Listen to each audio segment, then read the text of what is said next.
Good morning, everybody. Welcome to Renfrew County ATV Club, our annual general meeting.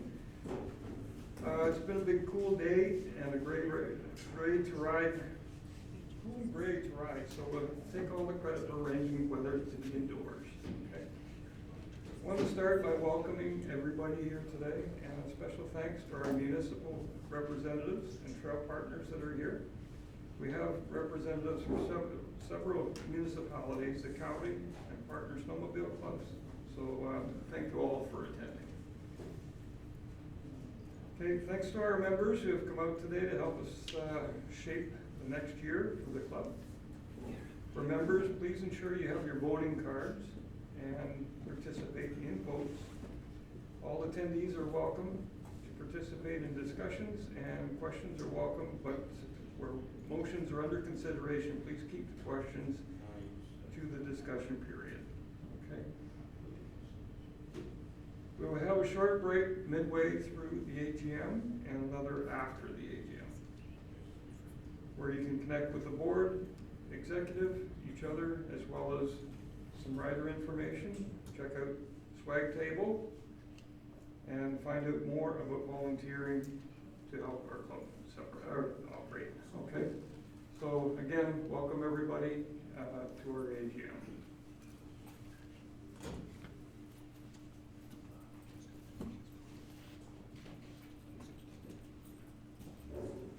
Okay, thanks Greg. It's Greg Tattens, our club president, everybody, so thanks for the welcome.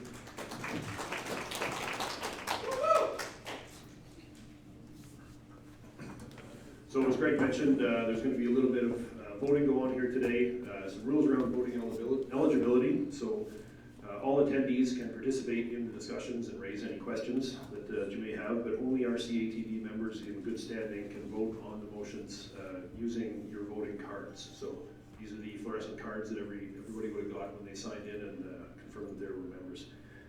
For each motion, we'll need a motion. After that, we'll provide a short period for discussion, and then we'll call for a vote. So just a reminder for everyone, so the rules around members in good standing. So existing, renewed, and new members whose annual trail permit was purchased on or before June 8th of last year. Sorry, on or after June 8th of last year. They must have reached the age of 16 if they have a proxy as identified in advance of opening the AGM, or if they're a representative of an RCATV corporate member. They're also a member in good standing. And as long as one of those things is true and your membership has not been revoked as per the bylaws, then you're a member in good standing. So the agenda for today, we'll do the AGM in two parts. There'll be a business update where we confirm members of the board.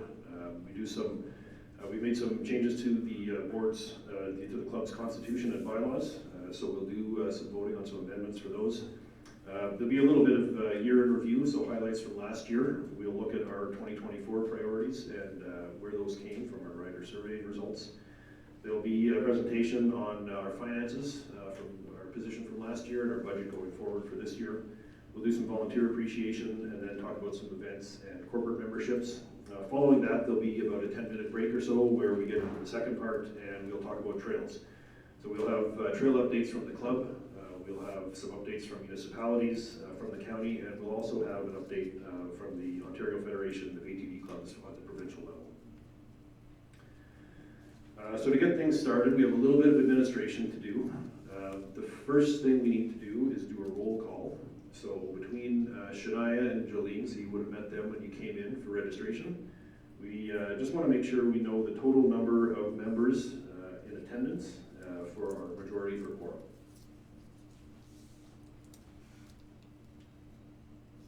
Doing a final tally. Yeah, sorry, I'll introduce myself. My name is Mike English. I'm the area director for Laurentian Hills and your MC for the first part of the AGM.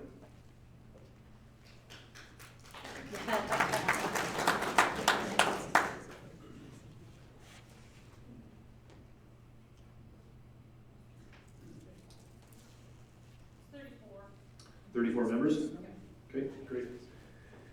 Okay, so the next order of business is someone has to chair this meeting. So I would like to ask for a motion from the floor for nominations for the AGM chair. I make a motion on the floor that Mike English be nominated as Thanks, Karen. I accept that nomination. I'll second it. Teresa's going to second. Great, thank you for that. Are there any other nominations for AGM chair from the floor?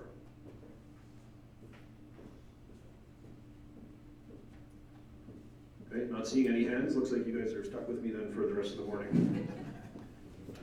The second motion that we need is a motion to accept the agenda as presented for the AGM today. So if I could have a motion for that. So Paul, I see. Paul Prince. Is there a seconder? Mark Johnson, second. Is there any discussion on the agenda before we proceed?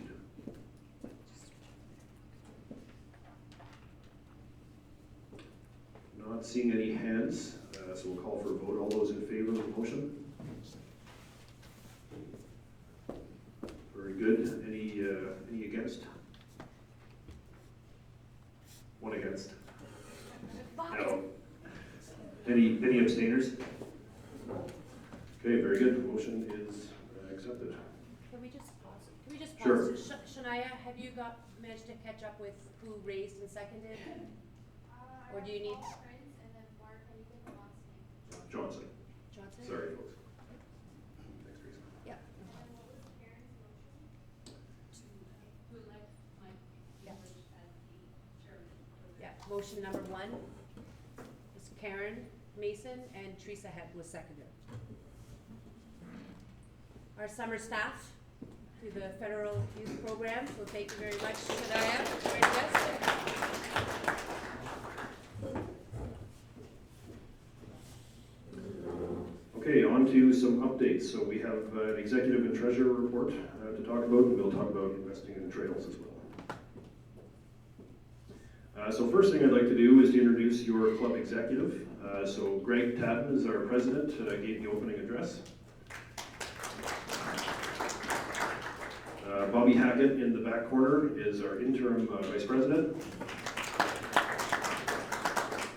And Chris Raby over by the windows typing furiously on his phone is our 2VP. Karen Mason at the back is our treasurer. And Teresa Hebb is our past president. Teresa is also the vice president of the Ontario Federation of ATV Clubs. So Bobby and Chris are new to the executive in the last year. Just for everyone's awareness, the RCATV board elects executive members in the fall from either current or former board members. And if anyone's interested in an executive position, please contact the club. As you see on the slide, our administrative officer position is currently vacant. And next thing I'll introduce our board, so your board of directors. Mark Johnson is our OFATV board director. Mark, just want to give everyone a wave. There's Mark. And he's the director at large for the club. Paul Prince is our director for Bonaire Valley. I'm Mike English, director for Laurentian Hills. I didn't see Dave Bird. I don't think Dave's here. Dave is our director for South Algonquin. Yeah, we'll go ahead and clap for Dave. Good for Dave. Chuck Ogdahl over by the registration table. He's another director at large for us.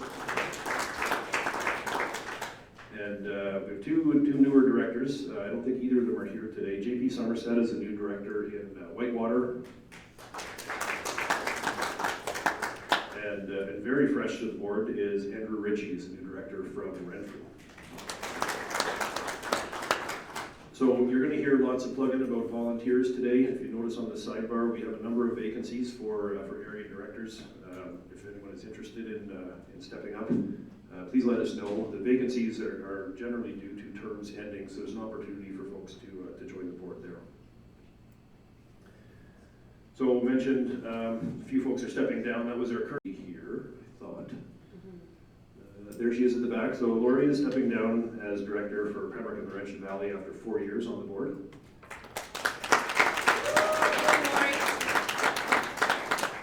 And then the rest of the folks I don't think are here. So Chico Traclet, Chris Beam is stepping down after a year as director for Madawaska Valley.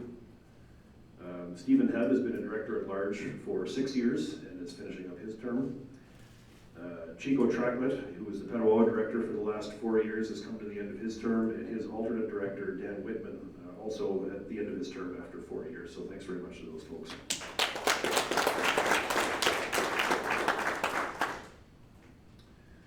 So if anyone's interested in getting involved, as I mentioned, RCATV has a number of board vacancies in key areas, as well as a trail manager vacancy, and of course there's various volunteer teams as well.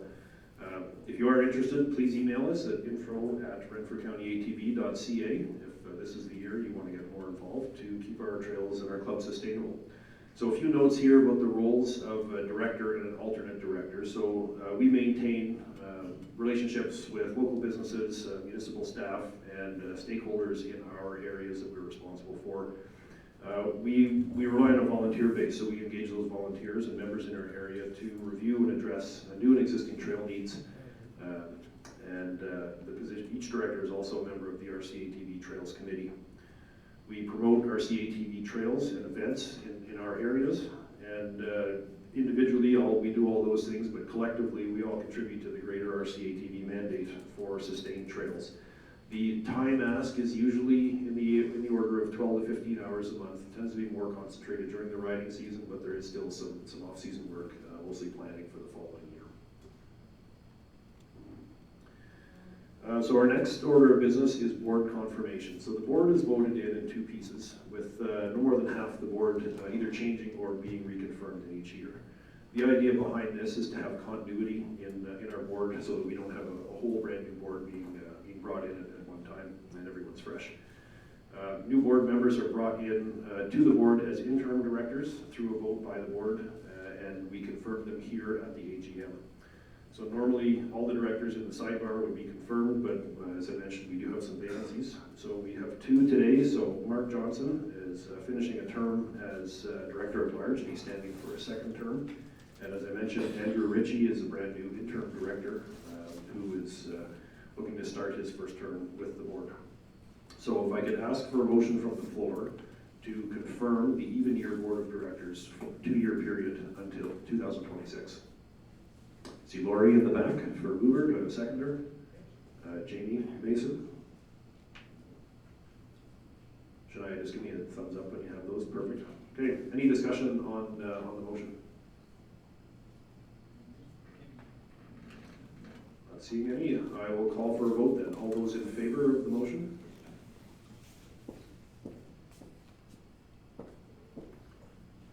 Okay, any opposed? Bobby. Any abstain? Okay, motion is passed. Thank you.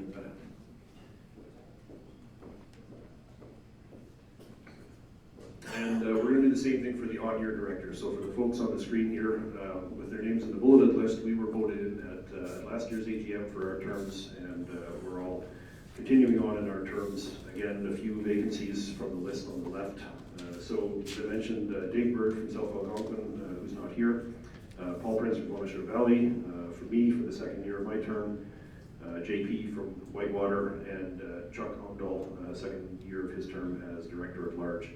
So if I could ask for a motion from the floor to confirm the odd year board of directors for the remainder of their 2-year terms. I see Laurie first for mover, and we'll go with Mark Johnson for seconder. Great, is there any discussion on that?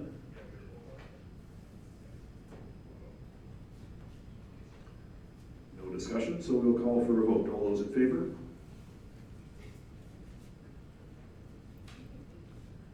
Great, any opposed? And any abstain? No, the motion is passed. Thank you. So as I mentioned, we have a constitution for the club, and we made some changes last year. We want to get those changes confirmed here today. So the constitution was updated to align with new requirements from the Ontario Not-for-Profit Corporations Act. As folks probably know, the club is a not-for-profit corporation, so we have to align with the act. I'll go quickly over the changes. Just there's some information on the screen, but just to make sure everyone's familiar. So section 1.8 is a new item to formalize requirements for executive officers of the club to be signing contractual obligations. Last year, the membership approved a bylaw change stating that executive officers had to have a criminal reference check in order to execute their duties due to their powers to sign financial and other contractual obligations. Section 7.1 formalizes an existing practice which leverages language from the Not-for-Profit Corporations Act sample bylaw. An example where a director could be compensated is if the director had professional skills the club was utilizing that were not related to the director's duties as a club member. So for example, if a director was a structural engineer or a heavy equipment operator and did work for the club in that capacity, this would make the director eligible for compensation for that work. There would of course still be the conflict of interest and transparency requirements that would be overseen by the board. Section 11 is around removal of a director, so the reasons for that could include a director resigns, a director passes away, if there's bankruptcy, director is deemed incapable of managing resources in a court of law. We also have a provision in our constitution where if a director misses 3 consecutive board meetings without due cause, then they can be removed. Or if the director is operating contrary to the interests of the corporation or the conflict of interest provisions. So the change there is to align the removal population for a director with the electing population for a director. So once the membership confirms a director at an AGM, only the general meeting of the members can remove the director.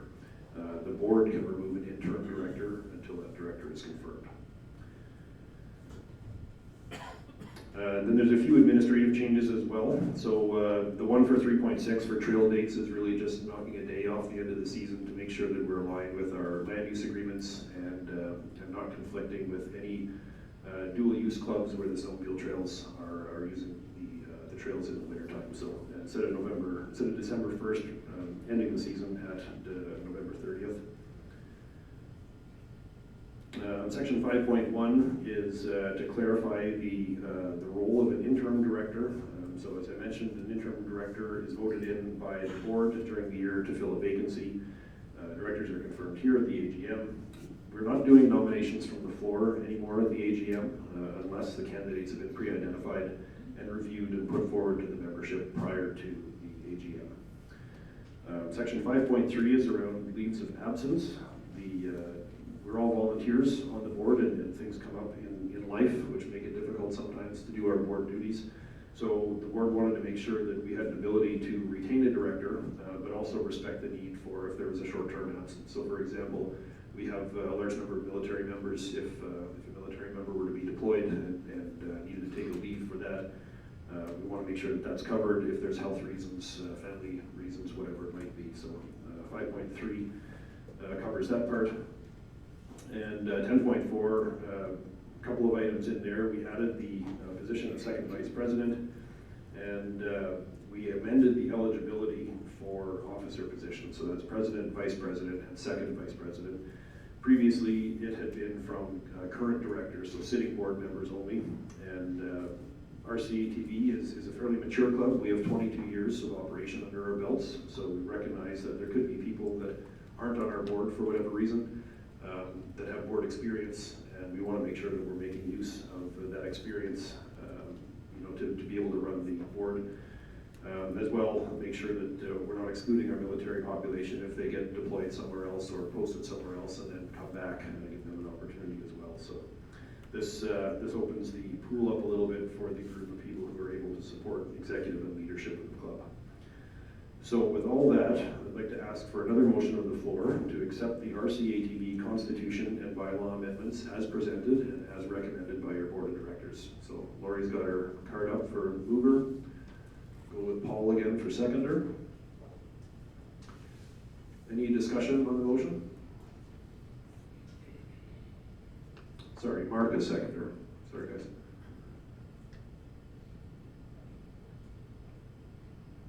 No discussion, so we'll call for a vote then. All those in favor? Any opposed? And any abstaining? Okay, great, motion passed. Thank you. I'll call on Teresa to run through this slide here on some updates to the OFATV policy compliance.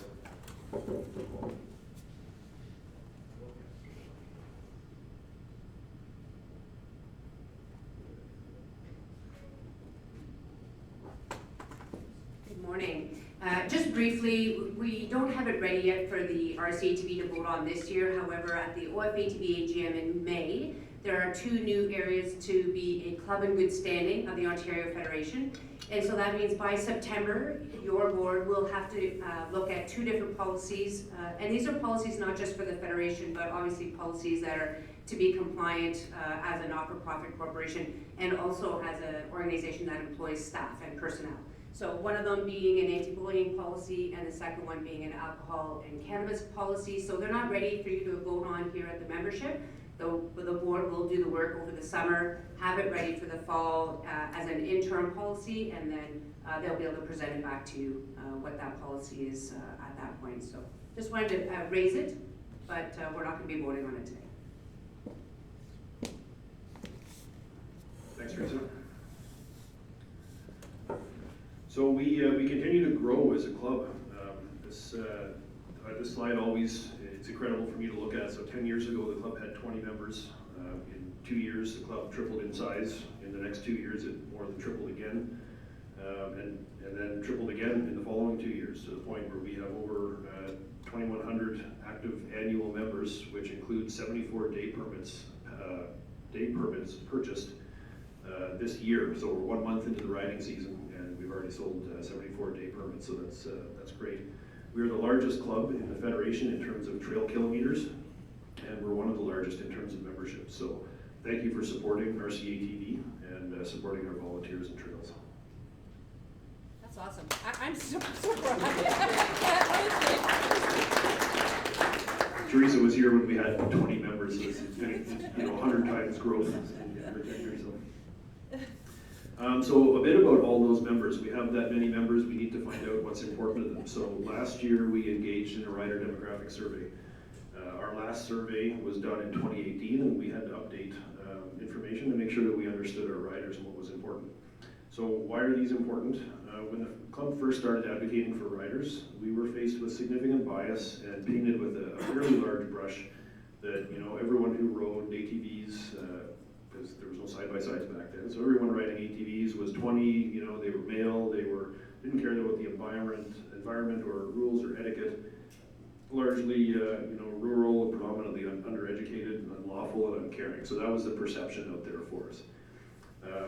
We even had one mayor who very publicly called ATV riders scufflaws. So for folks who don't know, a scufflaw is a person who flouts the law, especially by failing to comply with the law that's difficult to enforce effectively. So knowing our demographics, it helps the club determine our priorities. It increases our visibility with landowners, with whom we partner, and with municipalities. And it shows that we're community focused, we're family oriented, we're educated professionals, and therefore we're all people of means. So this is important to showcase to our stakeholders.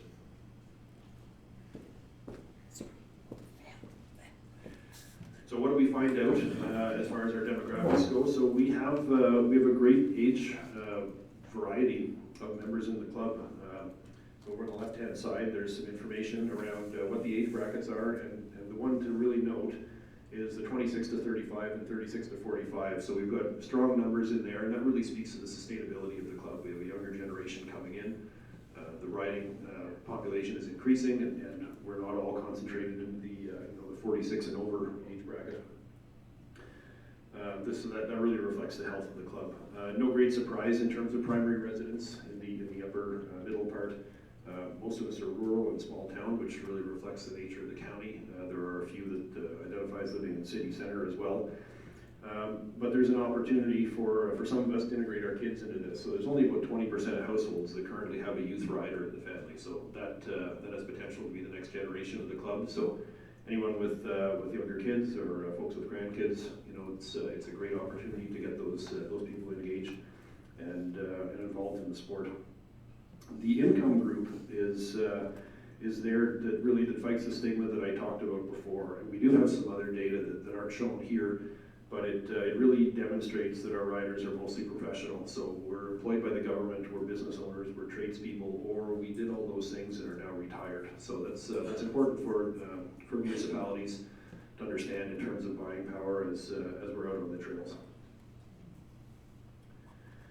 Some information on how we ride. So if we look at the left-hand sort of bottom part, most of us are riding ATVs or side-by-sides, but there is a growing number of us who are riding dirt bikes.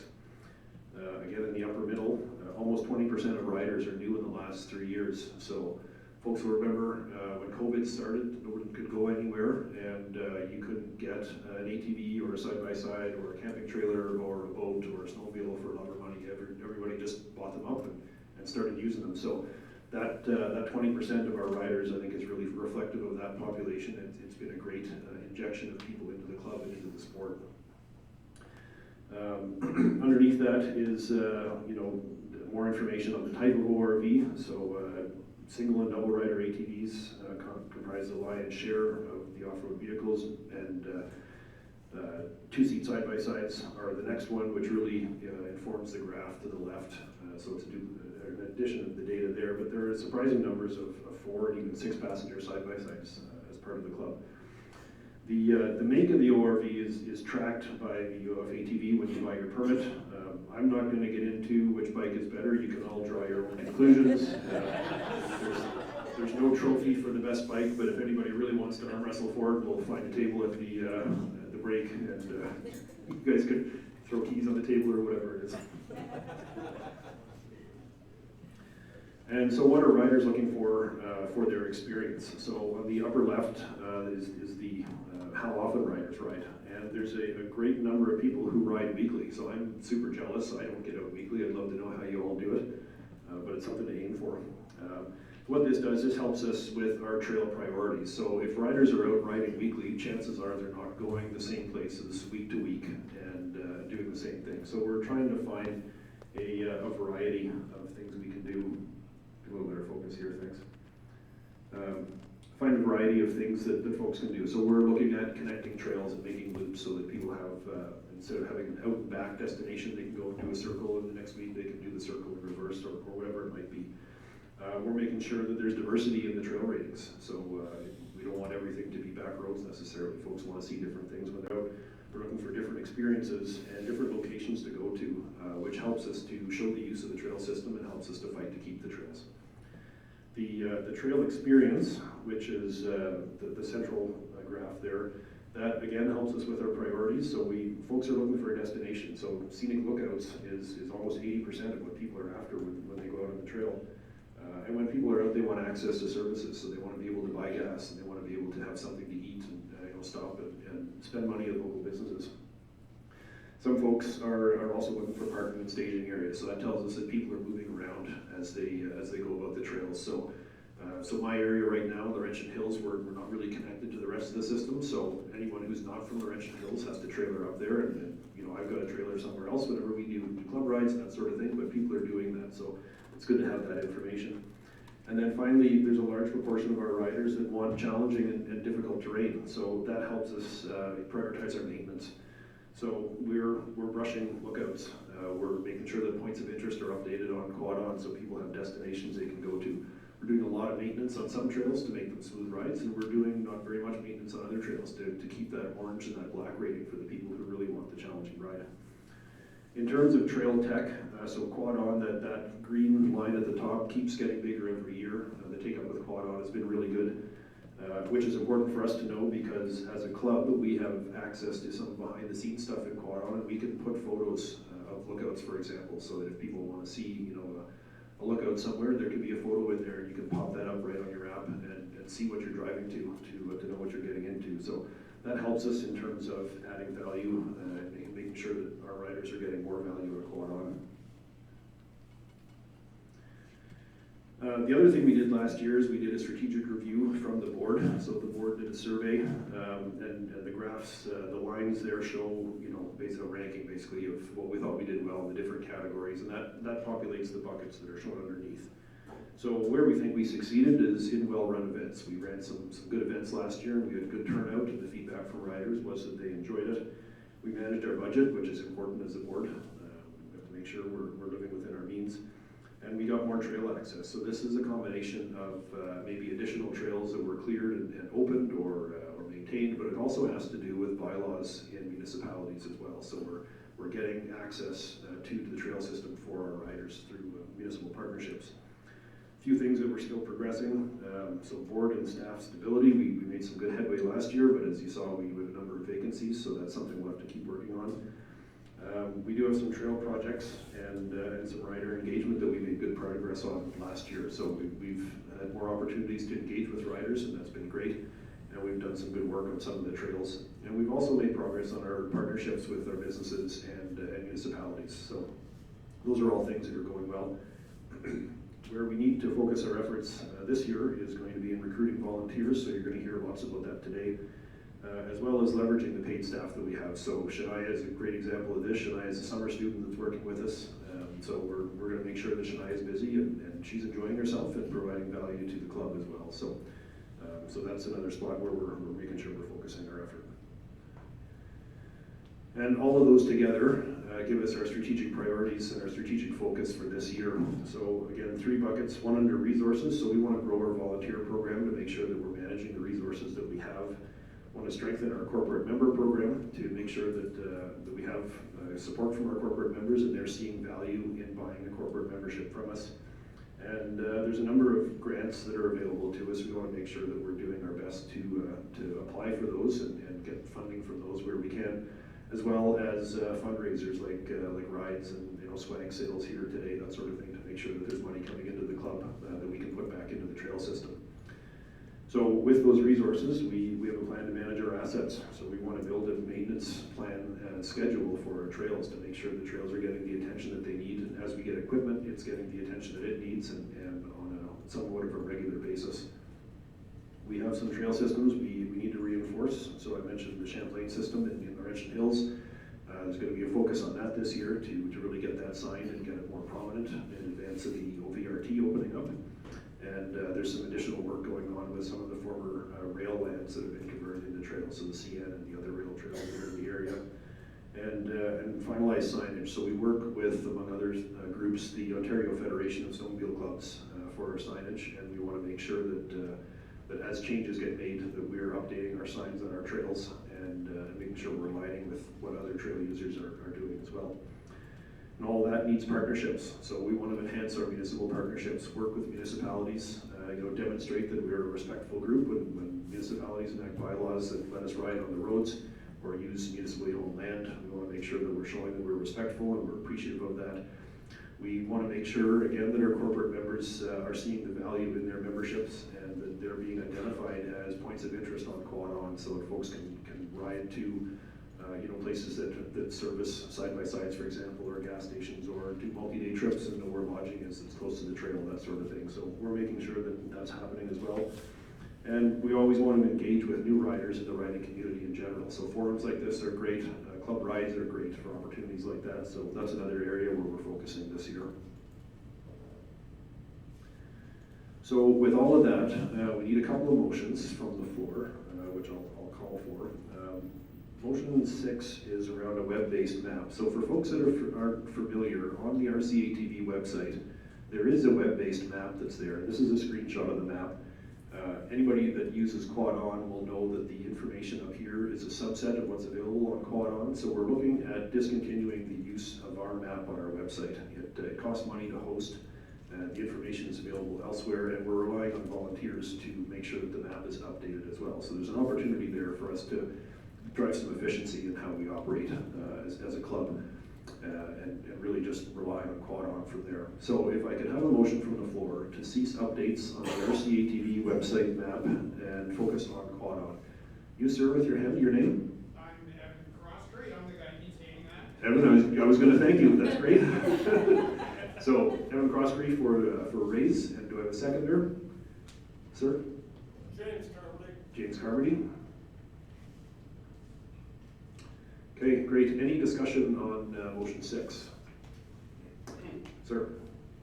Is there anything in the works about putting out a paper map?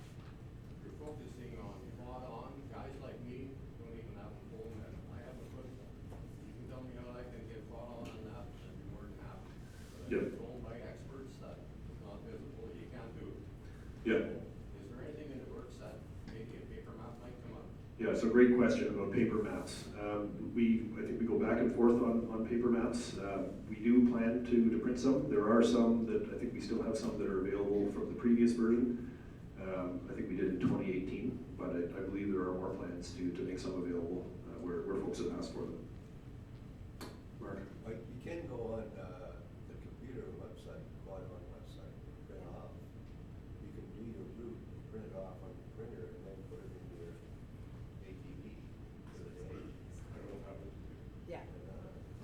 Yeah, so that's a great point. So Mark was just mentioning that you, on the Quadron website, quadron.ca, you can go on and print out your route if you have a computer or a printer. Jolene? I just wanted to mention on that note, that's a very good question, because a lot of folks don't operate with technology, and sometimes you can't count on it. And for that very reason, we partner with the OVTA, the Ottawa Valley Tourism Association, and they make their rounds to the local information stations where they distribute our map. So the current one in circulation is pretty much obsolete. It still will get you where you need to go. I have that. Yeah, but the new one is in the works, and that, again, the new one will be distributed at all the information stations. So if you are looking to pick one up, that's where I would head to. And you can always email me, or you can call me, and I will send one out to your address. Not a problem. Okay, great, thanks Jolene. Any other questions or discussion? Jamie? If we're not gonna maintain the map of our own, because of a good reason, are we at least gonna have a link to the free app on Quad On, so that people that don't wanna pay for it can actually get this information without going on Quad On? Is there a way to at least put a link or something so that people have access to something? Absolutely, Jamie. So instead of us linking from our website to the RCATV web map, it'll now just link to quadon.ca. Good, thanks for that question. Any others? Paul? So I don't know whether this is the appropriate time to ask these questions. If we have questions about notations on Quad On, should be dealt here, or is that dealt in like the trail section later on in the meeting? I would suggest, so in the afternoon, we'll be talking specifically trails, and then if you have a question about a specific trail on it, or that it looks a little weird, feel free to come up to us during the break or afterwards. And Evan, who's at the back there, is our volunteer that maintains both, maintains Quad On and currently our RCATV map. So if you see discrepancies or things that need to be addressed, then certainly we'll be able to help get those addressed. Okay. Okay, Evan? So just because there are two maps and sometimes multiple people talking, they can get a little out of whack. We try to pull it in so they're the same, but it'll be a lot easier when there's only one map. So fewer discrepancies and a little bit less work. Yeah. Yeah, that's a great point. Okay, any other questions? Yes, sir. Just a point of clarification then for the website, can we make sure that it does have a link in it to go to a printable copy of the map? I think in recognition of this gentleman, so to make it easier so that you don't have one-stop shop basically, and then it just prints off. You do something simple like that for us? So I may have a PDF version of the printed map. Of course, it's significantly large, so it's the whole trails. One of the challenges, I guess, of having 1,200 kilometers of trails is it's a very large trail system. But they would be able to, using Quad On, you can literally take a print screen of wherever you're at in Quad On if you just want a certain section.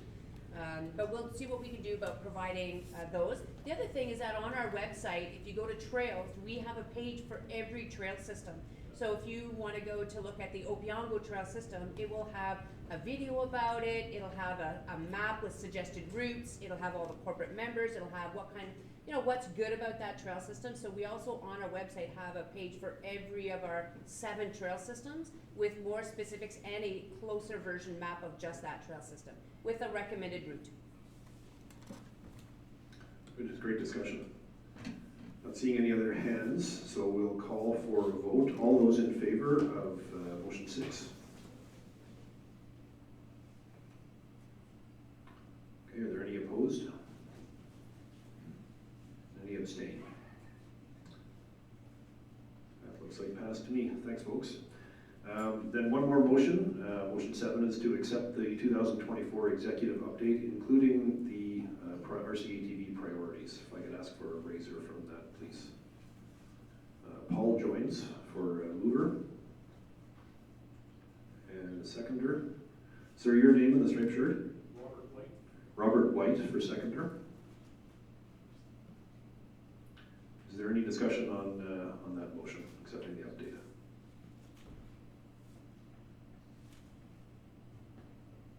Okay, seeing none, we'll call for a vote. All those in favor?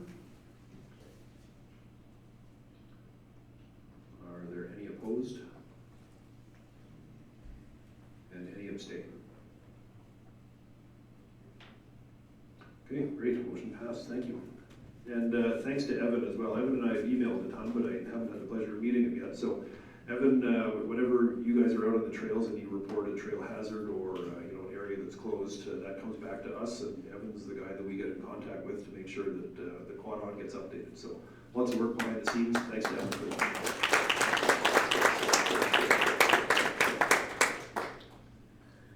So at this point, I'm going to give you guys a break from me. I'm going to call on Karen Mason to do the treasurer's report.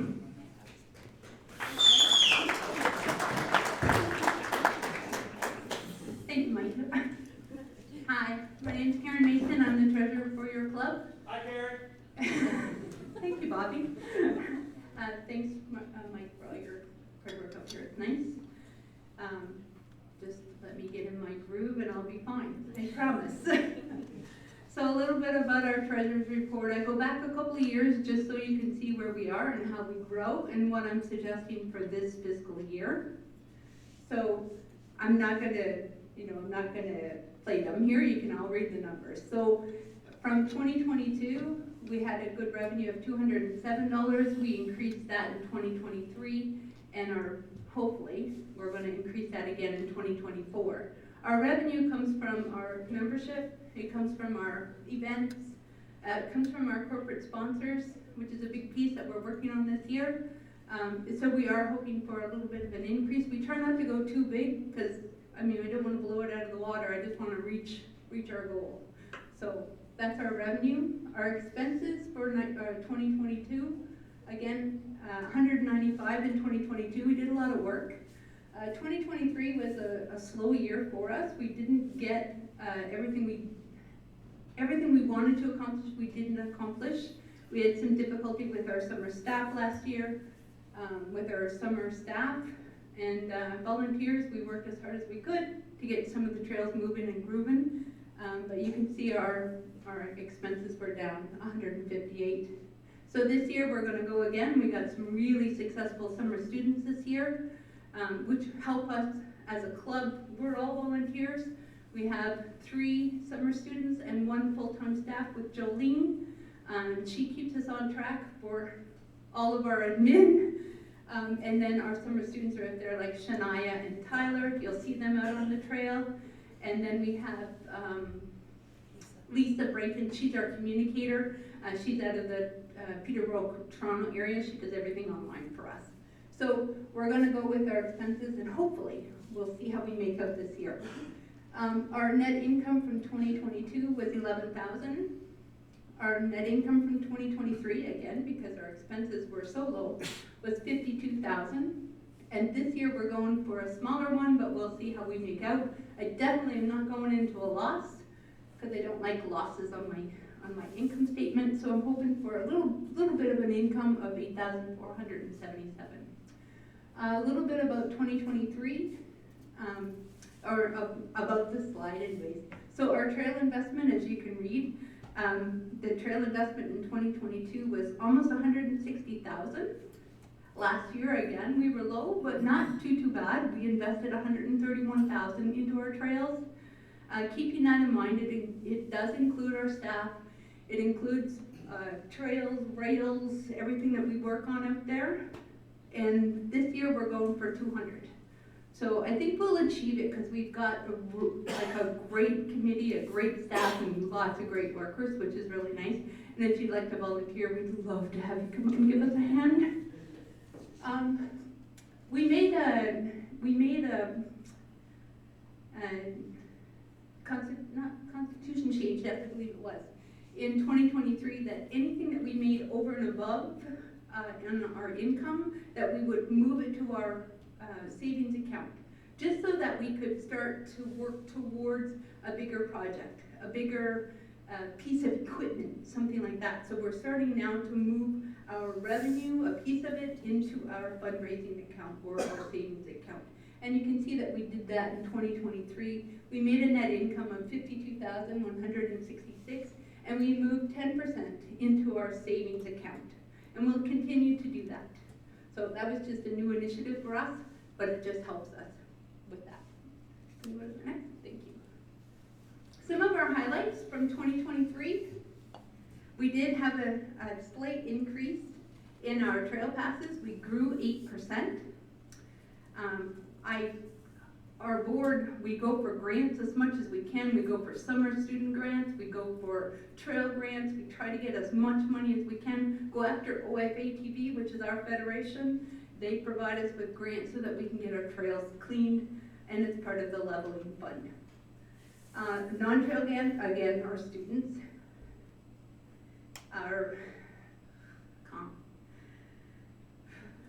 Sorry.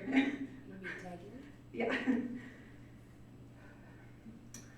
Our rail bed commitments for 2023, it was lower than what we wanted, but we did spend $12,000, and a lot of that was on our grader. Sorry, a lot of that was on the grader. We did purchase. Look at our purchase. We purchased a bridge. If you didn't know, we purchased a bridge. Which I was pretty excited about. I never purchased a bridge before, so I was like, woohoo, we own a bridge. We've done a lot of equipment purchases, safety signage, and overall our operating costs, so that includes insurance, accounting, the basic operating cost of our club was $12,000, and then our salaries last year was $42,000. It's going to be higher this year because of course we brought on Jolene full-time, which is a great benefit for our club. So some of the things we did last year, we worked at the grading and the maintenance. We bought some beautiful tentage for our club. If you go to any of our events, you'll see our beautiful RCATV tentage. That was a great initiative from Chico, and we were able to purchase that, which was nice. We purchased the Garrieppe Bridge, Garrieppe Creek Bridge. We were in partnership with the Snowmobile Club, and then we had our summer staff and trail equipment for our volunteers. So we try to help our volunteers as much as we can. They come out and give all of their time, so if there's anything we can do, if we can make them a lunch or, you know, buy them a vest, or we'll try to help them as much as we can. So I think that's good. Next. The 2024 budget. So this is what we're proposing as a budget. Our trail pass revenue, we'd like it to go up. We're hoping for $133,000. We're pretty sure we're going to hit that mark. Our membership continues to grow, which is very nice. Trail grants, which is the trail leveling grant out of OFATV. We've received that money already, and that was approximately $56,000, which is already deposited into our account. But with other grants that we're going for, we're hoping for an all-round $61,930 this year. Our non-trail grants, which are our summer students and wardening training, we're hoping we have a grant received, and we should have the amount of $27,480. Our fundraising events, well, we've already surpassed that. As you know, we had Trails for Tails last week, 2 weeks ago, and we raised $3,600 for the OSPCA. So we're already there. Thank you. And we'll continue to grow. Our events are a big piece for us. We really like to see people get out on the trails, and if we go once a month, at least we're out there saying hello to everybody who's out in the trail, and I get to sell some swag. So, just back to our highlights for 2024. Working on our projects, so hopefully we'll be doing more projects. We'll be doing some grading, some culvert, culvert fixes, and like you guys know what this is, right? Grading culverts. I just say the words, I'm not really sure what they are. I'm really the side-by-side side. My husband's the driver and the volunteer. So, but we hope to make some money, like doing events, having volunteer training. I don't know if the purchase of a bridge and other bridges in the works, but we're trying to get through Petawawa to Deep River. We might need to do some purchasing. So we're just gonna keep going with that. We're gonna work hard on our warden and safety program this year. Bobby? Our operating cost for insurance, accounting, and communications is $9,700, and our staff, again, thank you, Jolene, full-time and 3 summer staff. So we're probably gonna spend about $72,000 in just wages alone. But we can't do it by ourselves. We need to have some help. So that's why we have our budget. So that is my budget for this year. We could just flip. So this is where we stand as of the end of the year. This is my bank accounts as of the end of the year. So on 31st of December, in our operating account, we had $120,746. We had in our fundraising 12,000. The restricted account, there was two. We had two. I had a fundraising and a restricted account. And in order to keep the cost down, we decided to just merge. Rather than having 3 accounts that cost us, we just put it into 2, so it helped us a little bit. So, and I logged in the other night. Our operating account right now is sitting at $173,835. Our fundraising account, which include the $5,200 that we moved over, is now at $17,610. So we transferred the $5,200 as we agreed on to move it into our excess revenue. So that's it. That'd be it. Are there any questions? Go ahead.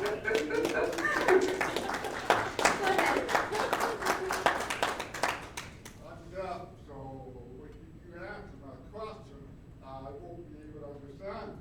Okay. I'm 100% deaf.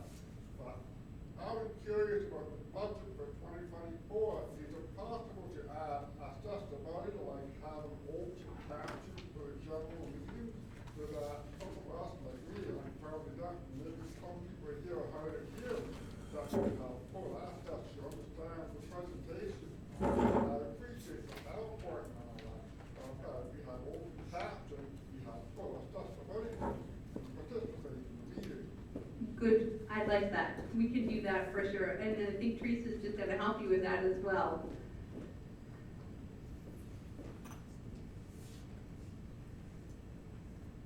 Is that the financial statement, Teresa?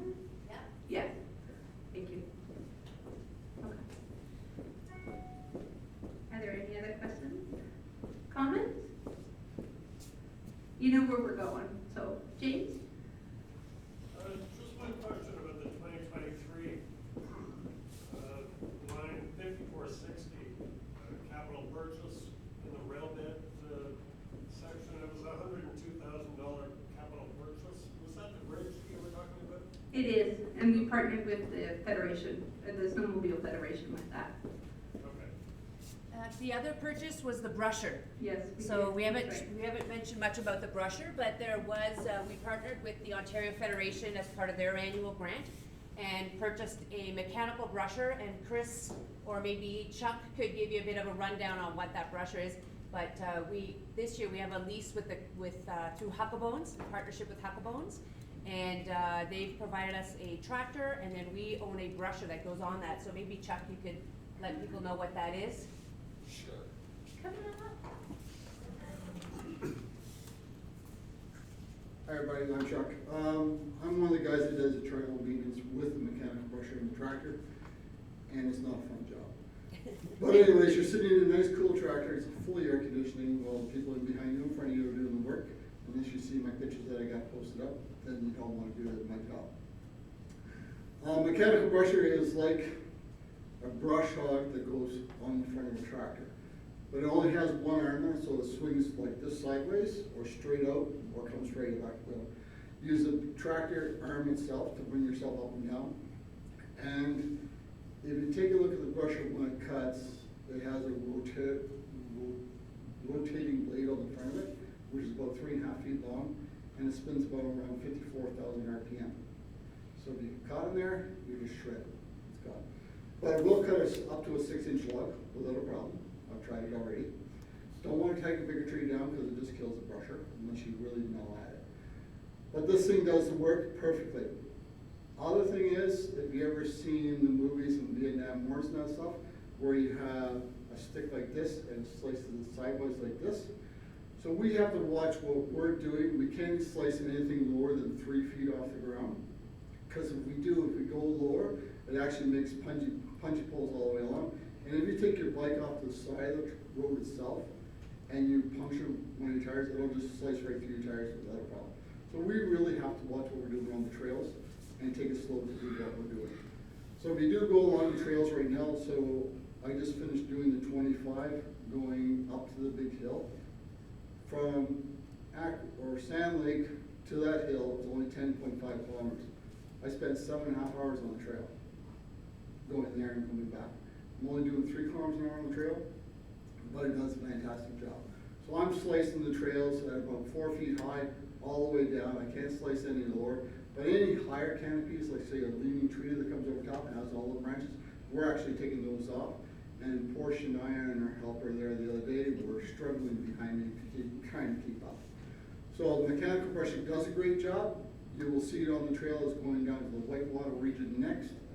And then it's going back to us, so we can do the lower 29 and the rest of the 28, because the rest of the 28 is not done yet, going from Acre Road, kilometer 4, and that way. So if anybody wants to learn this piece of equipment for a volunteer, I'm quite happy to train you how to do it. It's going to take us about 2 hours per person to actually train you how to drive the tractor and work this brusher, so you know what you're doing and you don't either hurt yourself, hurt the people behind you, or damage the tractor. Any questions? And if you take a look at, we also put a box blade on the back of it. So if anybody, after the bridge, there's a big hill going up, and there's a great big culvert on one side of it where it's all washed down. That's all filled in now with a box blade. I took 3 good passes on that, and that filled up the culvert completely all the way on the back. So you know how to work a tractor? You can do a lot of work out there. Questions? Yes? So there's some trails where having the trail quite closed in is an aspect of the trail. Like the one that comes to mind is like Trail 25. Is the idea that those are gonna get opened up, or they're gonna be left to be closed trails? Some of the trails on 25, like I couldn't even get my side-by-side through it. Like they're, yeah, like your mirrors in. It just, yeah, so that stuff there, like say, it's got cherry limbs all over the place, so the whole trail came in with cherry limbs. So we cut those flat on either side, so you can actually get something. Some stuff in there was good to go. I wouldn't touch it because it's wide enough for your experience is there. But some stuff, you don't want to go through there and all of a sudden you're smacking your person beside you in the face with a tree come through. So we got to watch out for that also. Because we have to watch our riders so they get not injured while we're driving through the stuff.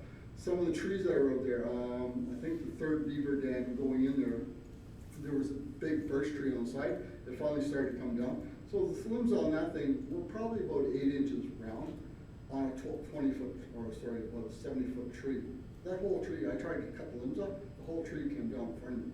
So we spent an hour cutting that tree up to get it properly so we could actually go through there safely. So I'm just trying to make the trail safer for us to ride, but not taking away from the experience of doing the ride itself. That's what we're doing. And for the mechanical brushing, it just helps us clean the trails up a little bit more than what they're, because you always have deadfall over the wintertime. Stuff, canopies falls in, and you want to clear that canopy up. So you don't want to get injured. Okay. Any other questions? Okay. Thanks, Chuck, for your time and effort.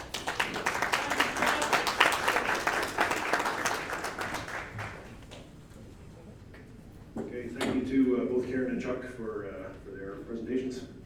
So a couple of motions to do now. So need a motion from the floor to accept the treasurer's report as presented, including the 2024 budget. So I see you, sir, with the hat. Dan LaBelle is for mover. And the seconder, you, sir? John Mason. John Mason. No relation. Any questions on that motion? I just have one. Are you sure you're not related? Yeah. Okay, very good. Any other questions? Okay, we'll call for a vote then. All those in favor? And any opposed? Any abstain? Okay, motion passed. Thank you. The second motion I'm going to call for is a motion from the floor to accept the treasurer's recommendation to appoint Baker Tilley as the RCATV accountant and be responsible for conducting an annual engagement review of a raiser. We'll go with John Mason again for the raiser. And you, sir? Gerald Hoffman for seconder. Are there any questions or discussion about that motion? Okay, seeing none, I'll call for a vote then. All those in favor? Any opposed? And any abstain? Okay, great, motion passed. So at this point, I'm going to invite our president, Greg, back up to speak about our volunteers.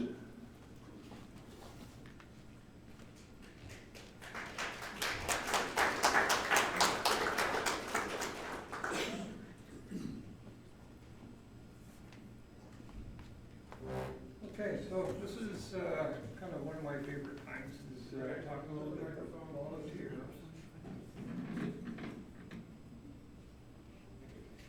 Okay, so we've got different programs that we have within the club that require volunteers. We've got the Trails team, we have the Trail Warden team. The Trails team probably is the easiest way to get involved with the club. It's the quickest way. I started with the club 7 years ago, and the first thing I joined was the Trails. And that is brushing and a little bit of grading, getting the trails 100% for the season. We do all this before we open.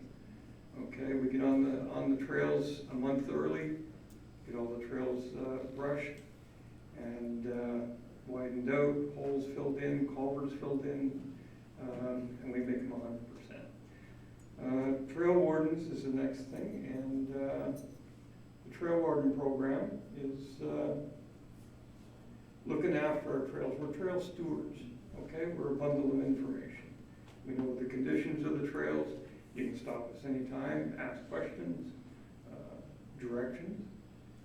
How do we get to where's fuel? You know, that kind of thing. Another thing volunteers do, and that is event planning. Okay, we have volunteers that help us to do planning of our trail rides, our big trail rides.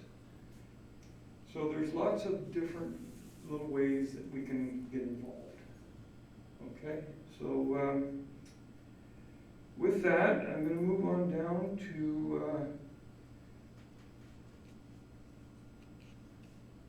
we've got 3 of our volunteers that were chosen or picked out because they're kind of special to us. And the first one was Karen, and she was Volunteer of the Year for OFATV and also is a Volunteer of the Year for RCATV.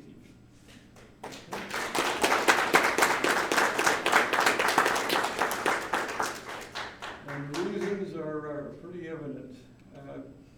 Like it is up here, you can't do without somebody like her. Okay, she's got a good sense of humor. She's our treasurer, she looks after all our money. She's part of the Trails team, extremely proactive, for setting up and tearing down a club ride. She's also looks after all the, I keep calling it bling. anyway, all our cups and shirts and hats and, okay, so, let's go to the next slide.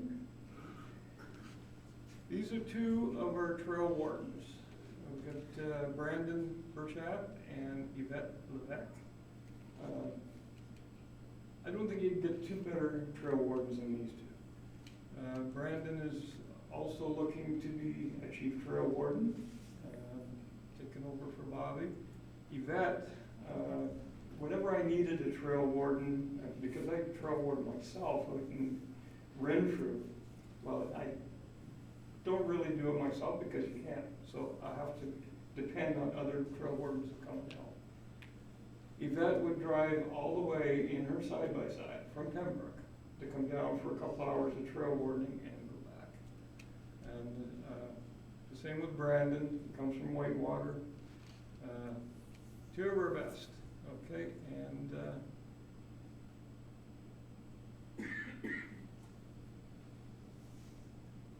so, yeah, I went over a little bit about what trail wardens do, and in closing on this, we're looking to get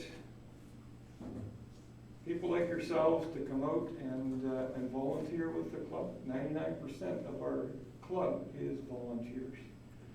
And we just can't do our jobs or run a club without volunteers. It just doesn't happen. So if you have some free time, we have families, we've got husband and wife teams, we have single teams. So, you know, if you're interested, you can ask any one of our board members or our information table about volunteering. Okay? Thanks, Greg. Okay, thanks very much for your time.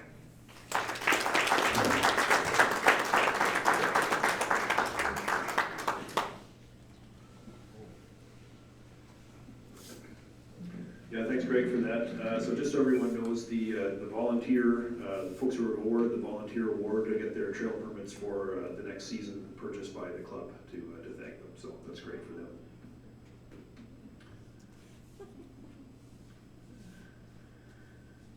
So rider engagement is an important topic for us. I spoke a little bit about it earlier.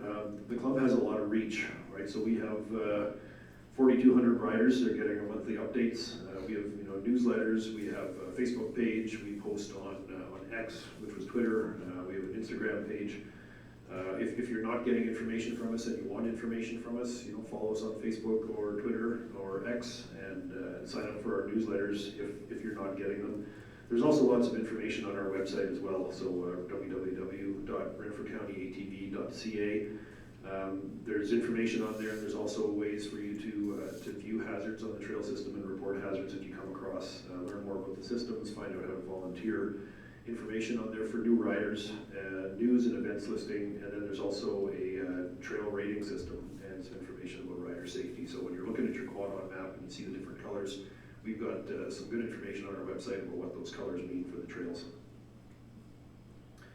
We have some events in 2024, so I'm going to start at the bottom left on this one. We had one already, our Trails for Tales fundraiser in early May, and that raised over $3,600 for the SPCA, so that was a huge success for that ride. Our next ride is the Father's Day ride next weekend in the Barron Canyon system. My understanding is there are still spaces available for folks to register as well. And that's on Sunday next weekend, and then there's also a poker run at the Beachburg Fair on 6th July of this year. Cost to ride is $30. And we're always looking for help for planning upcoming rides as well, so I'll plug that again. And we have a couple of other events later on in the year. Loggers Loop is a full-day ride that's held in starting around Whitney, and it's a great fun trail to go and ride. That's in late August. And we do an evening ride in the fall for the Hunter's Moon. So last year we lucked out. It was a clear night and a huge moon. Kind of chilly, but that goes with the clear nights in October. Lots of fun as far as that goes. And we're also looking to plan a few other things. So we ran our first annual Quad Queens Women's Ride last year. Surprised I said that properly. Looking to run the second one this year. And we're also looking at another one called B101 or Bust. So B101 is a trail tremendous variation and difficulty in the trail. It's either a 2 or sometimes 3 day ride to get all the way through it. So we're looking for help for putting that one together. And we're also looking at doing an appreciation barbecue for our volunteers and for our members as well. So these are all things we need help getting together, getting organized to have them. So anyone who wants to help, please reach out. And if in terms of helping out with those things, so anyone who volunteers to help with an event gets a discount for that event. So find out more on our website, and if you're not already registered on Eventbrite, then pre-register. That's how all our events are organized through Eventbrite. We talked a bit about corporate members, and I just want to plug a few here. We couldn't do this without the support of our corporate members. We have platinum members and gold members and other members as well. We mentioned Huckabones loaned us a tractor this year, so that's a huge contribution for the club. Allows us to operate the brusher that we bought. So for anyone who's here representing any of our corporate members, I don't know if we have anyone, but if there is, please stand up, and I'd like everyone here to recognize. So thank you very much.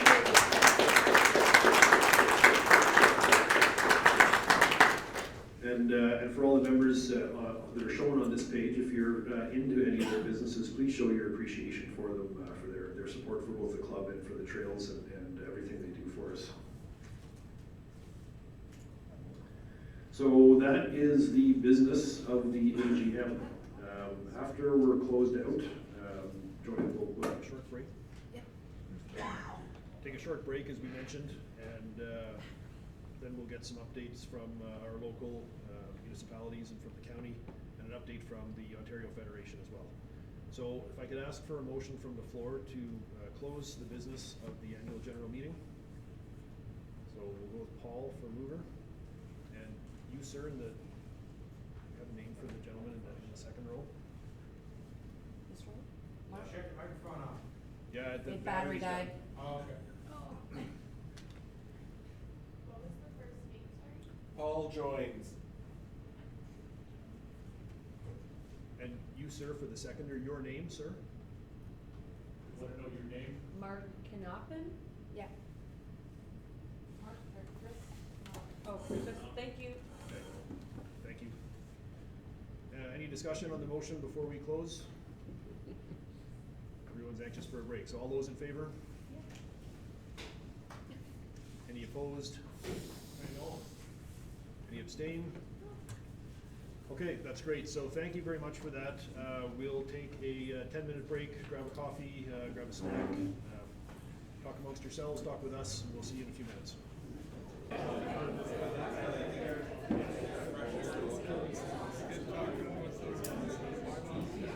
Yes. Good.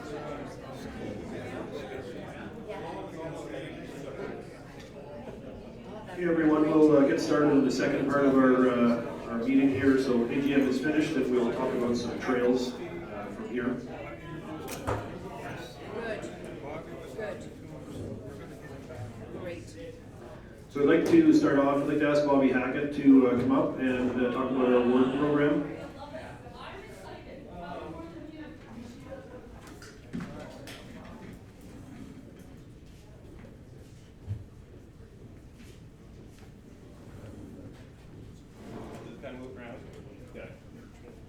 Oh, look, it's right here. Holy mackerel. Oh. Hi, I'm Bobby Hackett. Do you think I need the mic? It's being recorded. Well, it's being recorded. Thanks, Jason, for all your help today.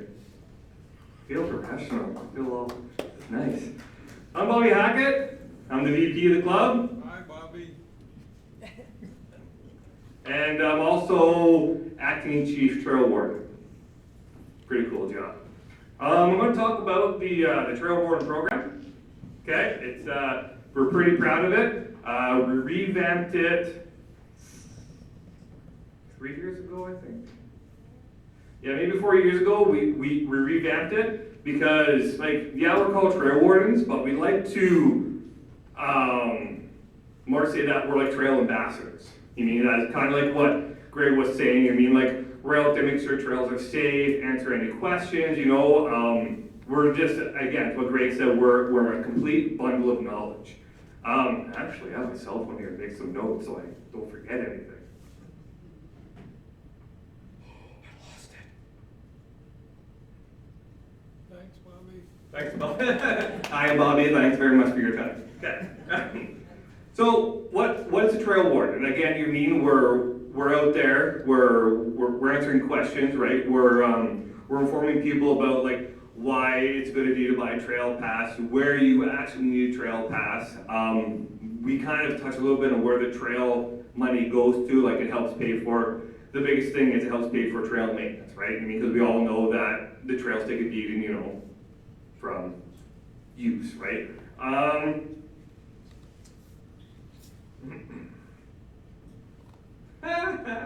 so bad at talking in front of people. That's great. Fine. You're doing great. We're doing great, yay! Okay, so, look at that, couple notes there. So currently right now we have 35 active wardens. We do run the Trail Warden Program. It's a whole weekend. It's a Saturday, it's a Sunday. Saturday, it's more like an information session where we talk about like what we do as trail wardens. We talk about kind of like trail etiquette. We talk about like what we can and cannot do. And then on Sunday, we actually go through like practical training. You mean to where like we usually didn't have the OPP safe team come up and we do like a bunch of scenarios like what if come up to this or like what if this or that kind of sounds right. I mean, so like we do stuff like that. Oops, don't touch. Let's see. For some of the training that we're looking into, we're going to be looking into stuff like your regular first aid. There's also something we like to look into. It's called wilderness first aid. I mean, so kind of like gives us a bit of an edge, like to come across, say, like an accident, or somebody's hurt in the trail, or like anything, right? And it just makes us more prepared for a lot of different situations. Oh, actually, a real cool thing, one of these tools that we have in our toolbox is called What 3 Words. Has anybody ever heard of this thing called What 3 Words? It's a fantastic app, right? Just for example, we had a ride, and we actually had to use the What 3 Word app to call in the orange helicopter. Is that what it was? Mm-hmm. Yeah, that was in Griffith. Yeah, I mean, and it's fantastic. We call the paramedics, give them those 3 words, and boom, they can find us right away. I mean, so we teach our trail wardens how to do that. It's pretty cool.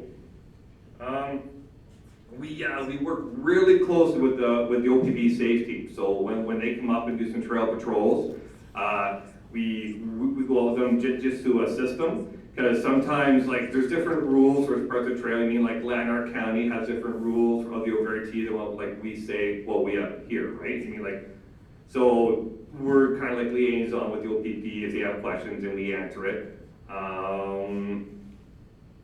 Yeah. Good job, Bobby. Thank you very much. Thanks, Bobby.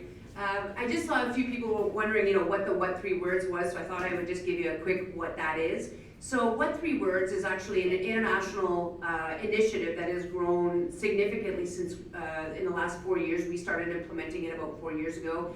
And so every 3 by 3 meter space in the world has 3 distinct words. So I could be standing right here and maybe my words are chipmunk, tractor, and forgiven. And so if I move over there, I have 3 different words. So we've been using this both with our EMS, paramedic, county paramedic staff, with 911, with our OPP. So if we have to call in, whether it's, somebody is stuck, somebody is lost, if you're trying to find each other, if I'm in Ottawa in the parking garage and I can't find my car. So I will use the What 3 Word app on my phone that I can say, here's where I am right now. That way I can find myself later, find my car later. We'll use it when we're identifying points of interest. A lookout, how do you tell somebody where a lookout is? So I could take a photo of a lookout with the What 3 words on the bottom and somebody can navigate to that. But from a safety perspective, we've used it a number of times to get safety people in or to be able to support somebody when there's no 911 address. So if you're in the middle of a farmer's field, if you're out on a trail, if you're somewhere where there's no actual 911 address, it's exceptional at being able to bring in medical, fire, or other emergency services. So that's what 3 words is. Yes? Does it work without cell signal? Yes, it does. Whether or not it's accessible without cell. Okay, great. Back to you, Mike.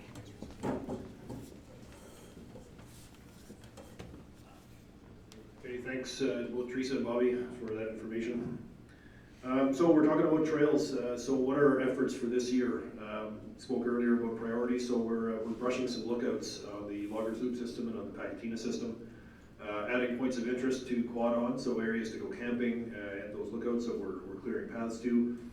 There's a big plan for this year to get the signage completed up in my area for the Champlain system and do sort of a ribbon cutting for it to officially launch the trail system up there. So lots of work for me and looking forward to that getting done. We also do some aggregate installation and grading on the non-county trails. So we mentioned some of our equipment, the grader included amongst that. And we also talked earlier about our summer youth trail stewards that are out brushing the rail beds and doing signing. When we were talking about our brusher, and Chuck gave a little bit of details on this, so we're doing mechanical brushing out on the trails. So the bottom picture is the tractor that we have from Huckabones that we mount our brusher to, and the brusher is shown in yellow there, so the business end of it is over on the right-hand side.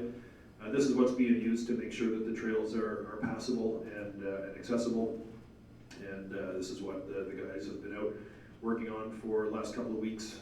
Barry Canyon system, and as Chuck mentioned, down to Whitewater next, and then back up this way.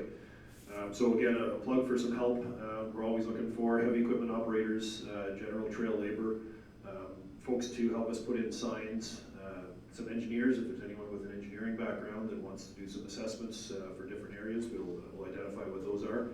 And there's also a great opportunity for students, so any students in high school that need their volunteer hours that are interested in the outdoors or want to come out and help on trails. It's a great opportunity for them to bang out the hours fairly quickly by helping us out on our trails.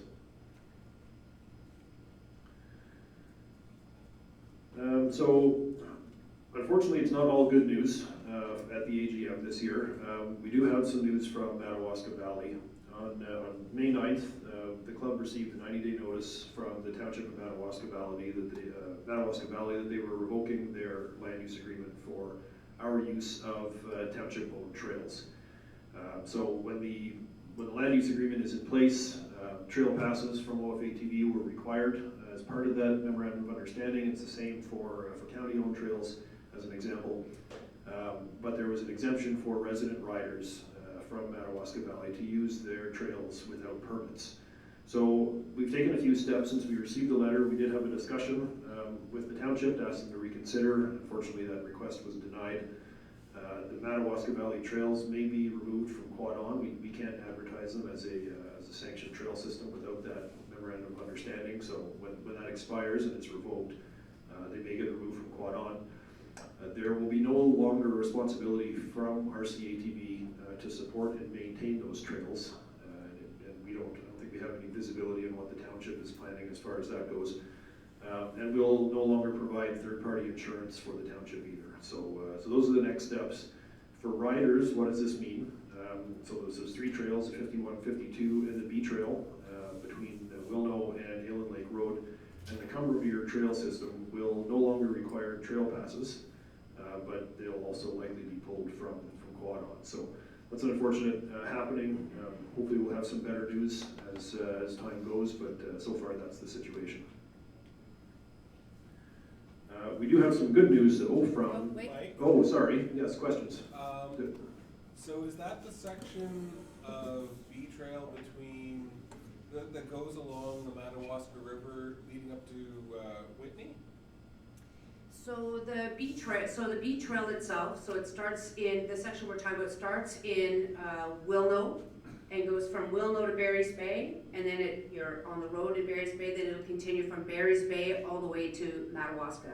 Halfway between Barry's Bay and Madawaska, it switches from Madawaska Valley, which is open to the public, and then MNRF owns the other part of the rail bed that goes through Madawaska Whitney. So there's no trail pass already required in South Algonquin, so up by our Loggers Loop. For 3 years, we had an MOU that required a trail pass except for local riders between Wilno and the edge of Madawaska Valley.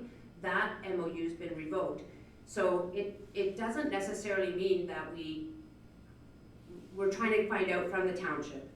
I don't think their intent, because their letter said, they still want to be friends, they still want to be partners, but they don't want to require a trail pass. And I personally, this is me, Teresa, personally, feeling that I think maybe they just overstaff turnover, misunderstand what the MOU reads, which is that their residents already did not have to pay for a trail pass.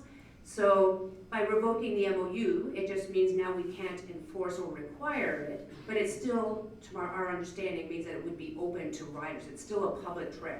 So we're gonna get something in writing, because we have to have something in writing to support keeping it on quad on. That yes, riders can still use it, in which case it would be like the K&P has, or the Algonquin Trail before it required a trail pass. It was still open to riders. So we're looking for that clarification. It certainly does impact us as far as the ability to continue to support and put money into the trail if we don't have a user pay system to support us back. But we're looking at what is in the best interest to help make sure that our riders, because it's a pretty significant trail system, and a lot of people across Ontario come to that trail system. So does that answer that little bit of question? Yeah, go ahead, Evan. So I was just gonna say, we actually took those trails between Wilno and Carson Lake is where the Crown Land starts. We took those off quad on last night. Okay. So they're hidden. We can turn them back on if we work out an agreement. Yeah, so maybe we can have a bit of a huddle. We had 90 days, right? So, or 60 days or whatever it is. So we do have a period of time to be able to keep them on quad on anyway. But we could certainly, myself, Chris, we can have a little bit of a huddle, because I know there's a lot of people. In fact, I have boondockers at my place today that were heading out this morning on the trail system and using quad on to navigate to get to the lookout. So that'll be a challenge if all of a sudden they're not there. So Yeah, they aren't there now, but we could. Okay. The other point I was gonna make is the trails that we added around Cumbermere there, the Thomas P. Murray stuff. Yeah. Because those are all crown land and they're not roads, I left those alone. yeah, there's only one small section in there which was a unopened road allowance, but we can talk more specifically about it together. Thanks, Mark. That Trail 53 and Trail 55 also part of that, Teresa? No, because 53 and 55 are all crown land. So it's really just the trail that belongs to Madawaska Valley itself that was under an MOU. And again, just for context, we've been using that trail. It's a public trail, has been made available to all riders, multi-use, much like all the rest of our rail beds, since we stood up in 2007. In 2020, we got in front of council and managed to be successful at getting a land use agreement that said a trail pass is required with the exception of their personal residence, which is the same as Bonnechere Valley. For that rail bed, it says it's a trail pass required, but their local residents and local taxpayers, don't need to have a trail pass for that small section. Of course, as soon as they go anywhere else, they're gonna need a trail pass. So that specifically is only the areas owned by Madawaska Valley.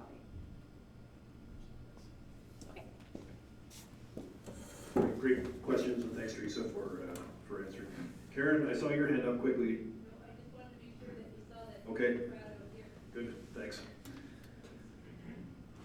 So on to some good news from Petawawa. So I think a lot of riders would know that very recently, Monday, if my math is right, Petawawa Council adopted a bylaw to amend another bylaw which opened up some additional road access for residents in specific areas to access the Algonquin Trail from their residences without having the trailer.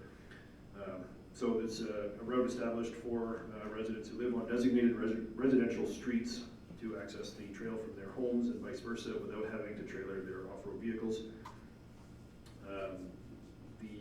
There is an offense in there as well, to operate an off-road vehicle on the route if the destination of the vehicle is other than the operator's person's place of residence or the trail. Public Works staff are going to be working on some signage and removing and repurposing other signage. And there is a little bit of a transition here as well, so we're helping to get the word out with an ask for patience while the transition continues on. So the yellow box is fairly important as well. This is an update. The Petawawa has a phased approach for road access for ORVs, and this is another phase, another part of that approach.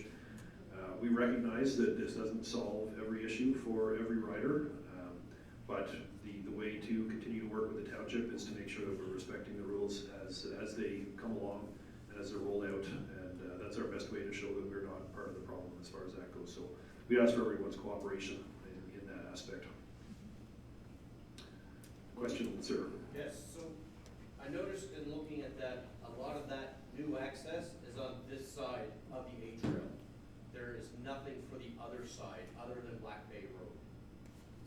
Can I ask why there was no access open on the other side, like up towards off of Renfrew Road up that way? So let me just check with Councilman Carmody. Are you interested in answering any of these questions for us? So essentially, the new bylaw covers everything to the east of Silky Drive. So, yeah, you're not going to have access on Murphy Road yet, unfortunately, possibly next year. And part of the reason for that is it's in areas where there are roadways with no curbs. Because in an area where your speed limit is 50 kilometers an hour or less, ATVs are restricted to 20 kilometers an hour.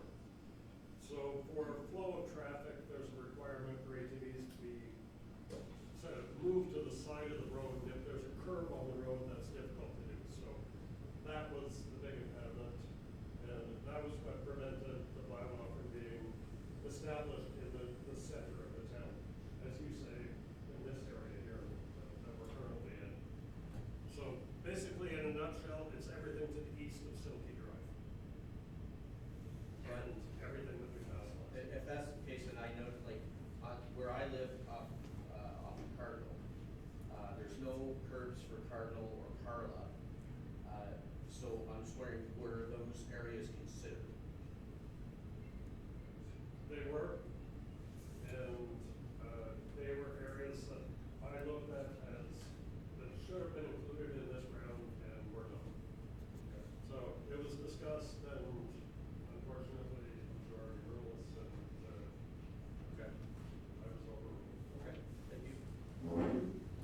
Okay, great question, and thanks to Councilor Carmody for the answer. Any other questions for we move on? Okay, at this point, I'd like to ask Mayor Neil Nicholson from Whitewater to provide some news from Whitewater region.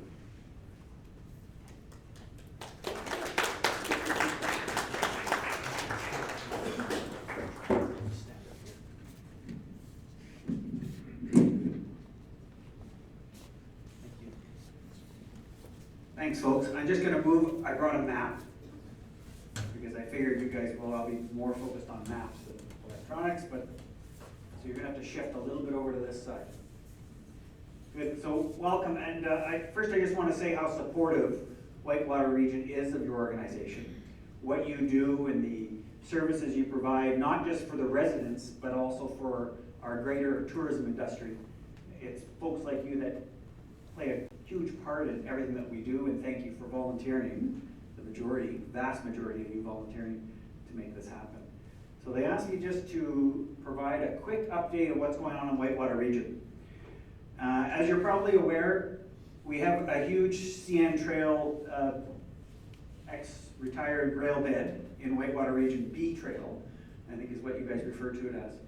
And we decided as a council to make an effort to try to purchase that, to keep it within public access. Basically a linear park for Whitewater Region.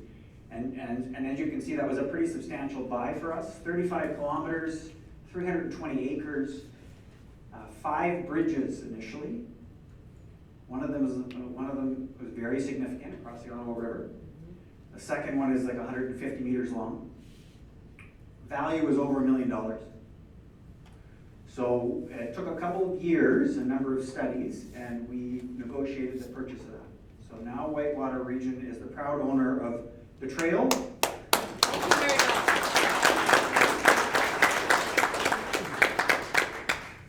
We didn't buy the bridge across the Ottawa. Once we found out that the federal government was going to hold us to account, if it's ever starting to collapse, we would have to remove it and remove it from the river. And we backed out of that. Not too many people were keen on that expense. So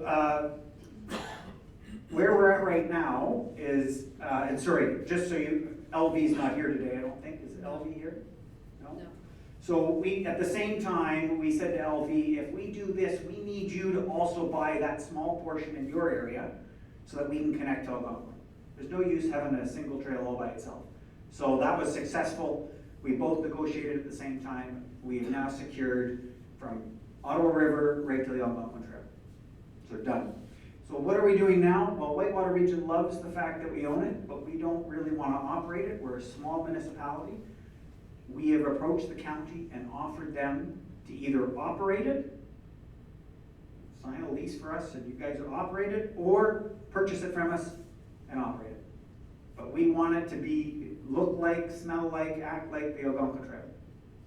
And that way it has the same access as the other portions of our community when it runs through Cobden and along the other side of Muskrat. So that's where we're at right now. County is debating that, and considering that, you can ask County Rep next some questions on that one. Good. Wish list. So I'd love to hear what you and your executive are thinking about wish lists and what kind of future things you want to invest in, especially in areas like Whitewater Region. But I'm going to throw 3 at you that we have talked, and I've cornered Chris on this already. I'm trying to plant seeds everywhere. The first one is we'd love to build on this trail and create other connections. So for those people that don't know, there used to be a magnesium mine down by Haley's, the old Haley mine. It was serviced off the old rail line here, went under the Highway 17 and into that mine site. We've confirmed now that that mine company has gone defunct, bankrupt, reverted to the province. MNRF now runs that vacant rail line. We're working very hard to try to get them to give it to us, so that we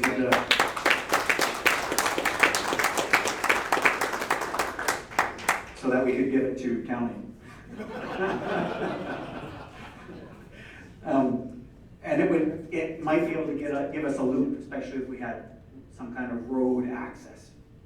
Okay, so that's one area that we're working on, and we'd love to have RCATV kind of support us in those initiatives if that's something that you guys would like to consider.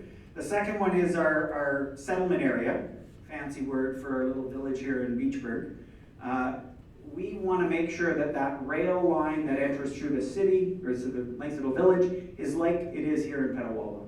It's built for multi-users.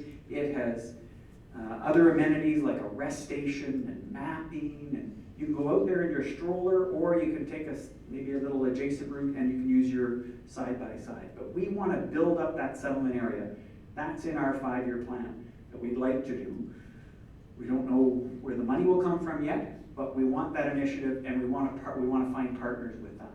So Chris knows I'm already leaning on him, as well as our BORCA, our Off-Road Cycling Association, our recreation associations in the community. We're leaning on them to say, guys, we can't do this with just ourselves. So that's one of our other things that we're hoping for. And the last one is access into Quebec. Yeah. Okay, the snowmobilers love this. They've got access there.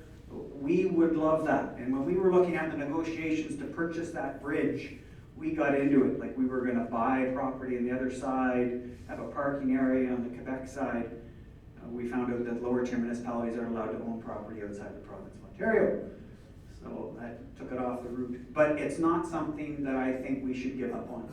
And I think if we have this trail and it just connects right back down into Ottawa, crosses back in on Ontario, it's an incredible resource for the whole area, the whole region. And I think I would like it to be put back on our kind of regional priorities, both at the county level and within your club, if that's something that you'd like to consider.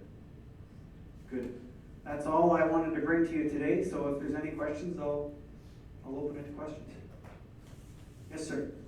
You were saying that the trail that you bought is gonna connect up to the Algonquin Trail. So are you saying that the part that was bought out privately or by a company in Montreal, that side, or is now in your possession? I'm talking around Highway 58, across over to Gene Avenue and up to Hawthorne Road. Okay, so I will back you up because I'm not good at the references that you've provided, but I'll come back to this map. The connection's here, so it's just inside of Laurentian Valley.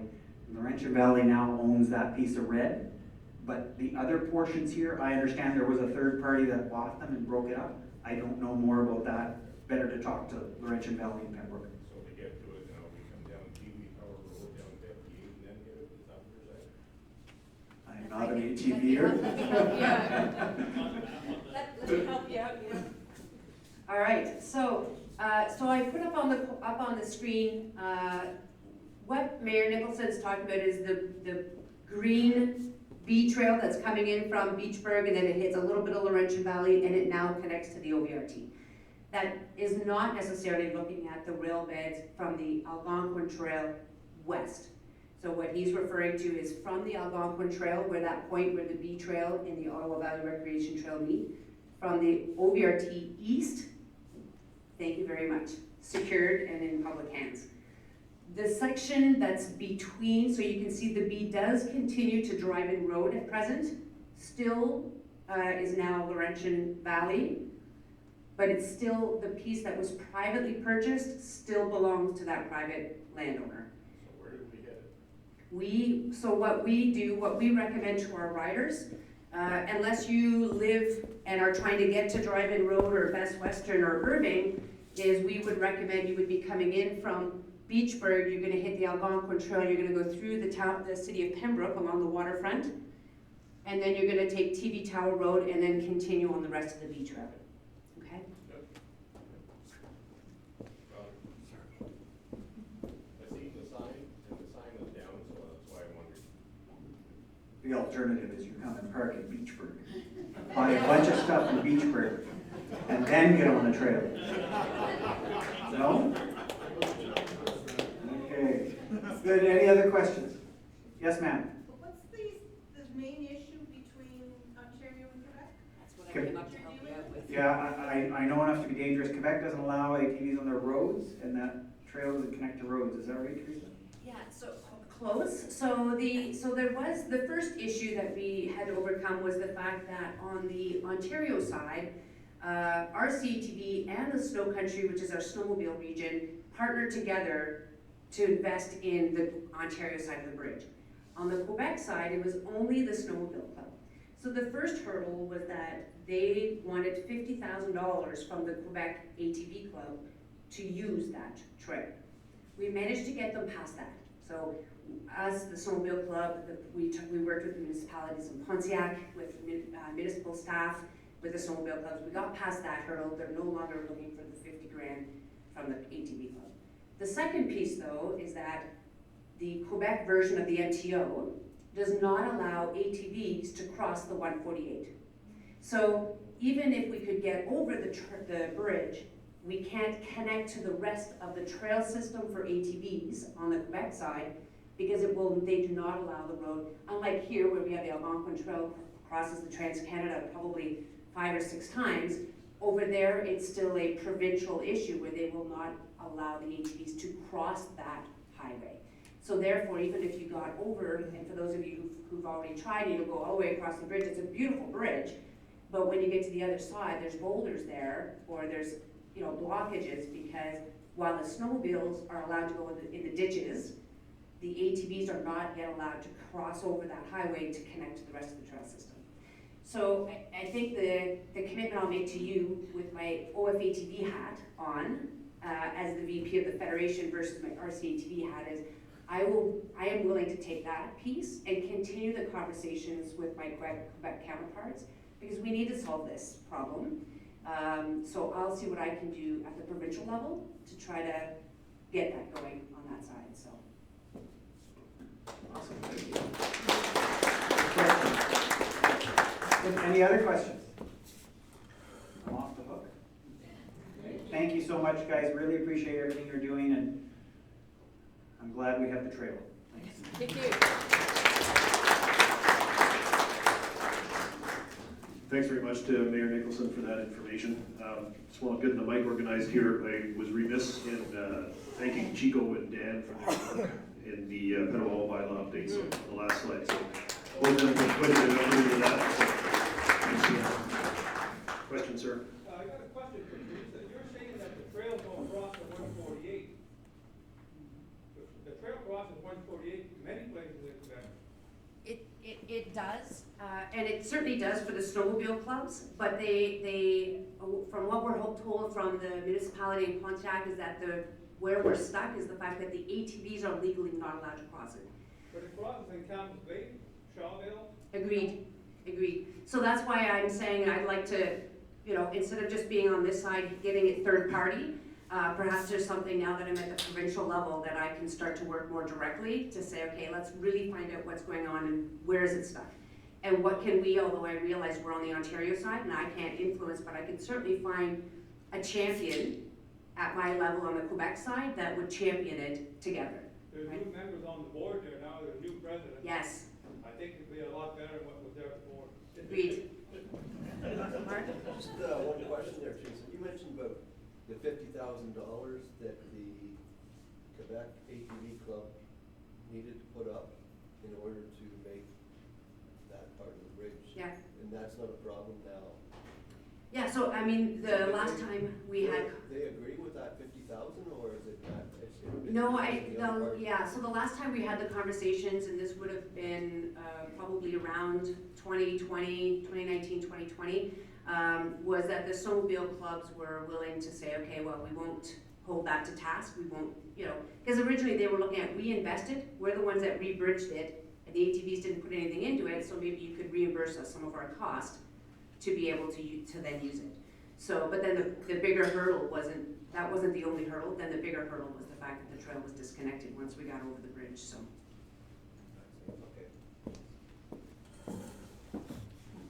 Hey, great discussion. The other update on this slide is from Laurentian Valley, and I think Mayor Nicholson alluded to part of this as well. So there was a section of B-Trail from Whitewater to Pembroke that was acquired by Laurentian Valley Township. We are working, and I say we, it's a lot of Chris, but the club is working with, thanks to Chris for this.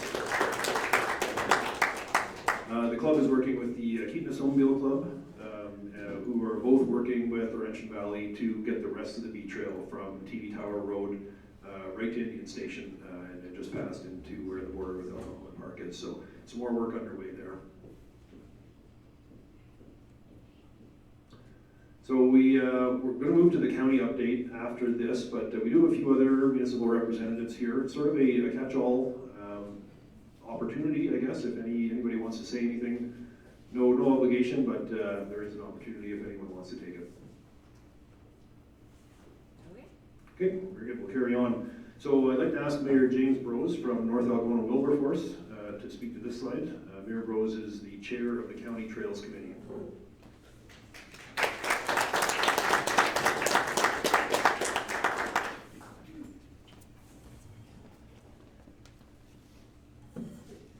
So thank you all very much. I certainly want to thank the Renfrew County ATV Club for the invitation and the opportunity to speak to your group today.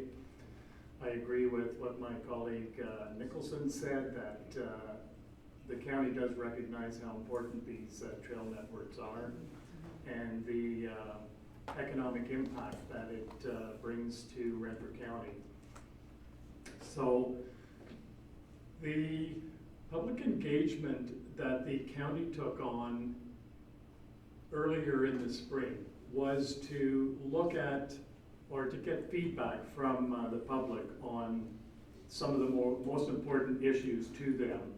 And this whole survey and the results can be found on the Renfrew County website called Zen City. The full report is there. But the 5 key points were greater surface maintenance, more enforcement on the trails, construction of more trails, the installation of litter bins, rest areas, etc., and to allow for more user groups to have access, especially dirt bikes and motorcycles. So to address some of those issues, the county passed a new bylaw, and it was to regulate the use of lands identified as Renfrew County trails as linear parks. And that was passed on May the 29th, 2024. So what happened with that bylaw is that there used to be, as most of you are aware, there used to be 2 trail networks, the K&P, well there still is, and then the Algonquin Trail.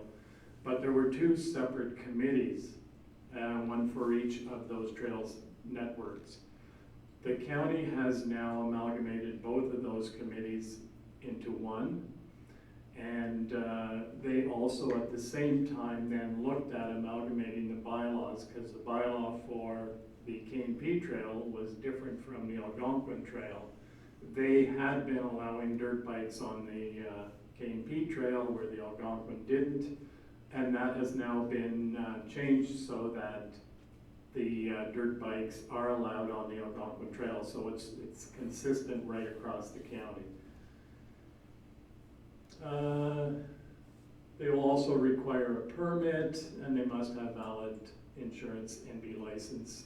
The question we get at county quite often is, can the dirt bikes be on the trail without the proper license and insurance? And the answer is no, and we hope that enforcement will ensure that that doesn't happen. The bikes that are allowed on certainly have to meet noise bylaw and those sorts of things as well. Next slide. A question about that. Yes. What is the lease holding agency that they must have a permit from? Is that the dirt bike equivalent of RCATV, or is it RCATV? Teresa's gonna help me out here. So currently the OFTR, which is the Ontario Federation of Trail Riders, does not have a local club. So they do not have a lease with the county directly. RCATV has the lease for motorized vehicles, and we do quietly have dirt bike riders who purchase a trail permit from RCATV because they want to support the trails. They want to be a partner, they want to use the trails elsewhere, and they want to support the club in doing that work.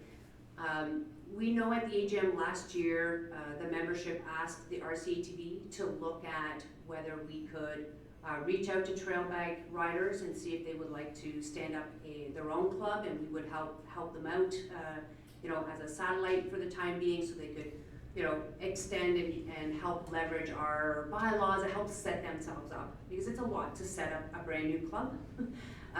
So that work is still ongoing. It's still being discussed. We have a whole new executive and a new board, so that they'll have those conversations.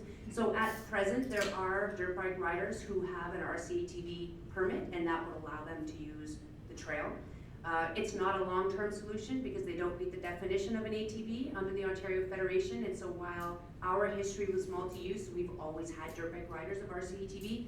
When we moved to the Federation in 2019, that kind of left our dirt bike riders out, where they don't really meet the definition of the OFATV. So quietly, they are purchasing a permit, but they know that they can't use it on other OFATV trails. So, but at least it would allow them to support a club, to be part of the solution, and now with the new bylaw, to be able to use the rail bank. Thank you, Teresa. Any other questions on that? Yes. Just to be clear, is the county paying for the enforcement of the bylaws? That's on the next slide. It's on the next slide.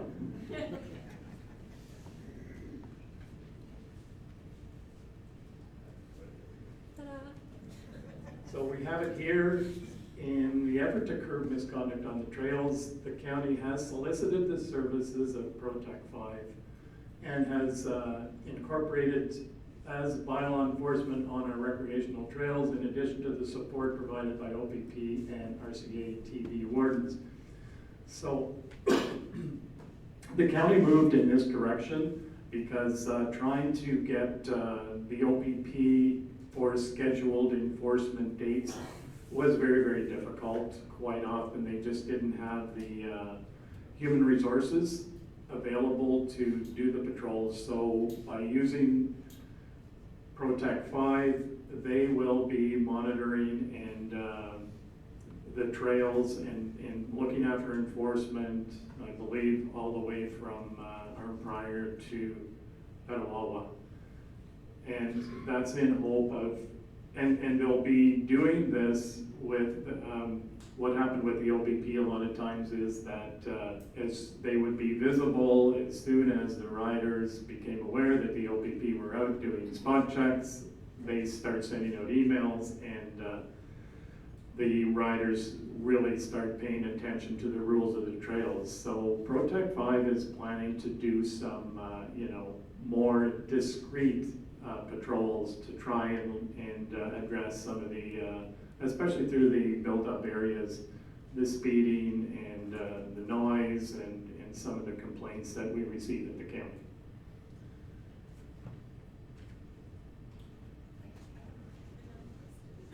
Sorry, follow-up? Just back to the enforcement, if you don't mind.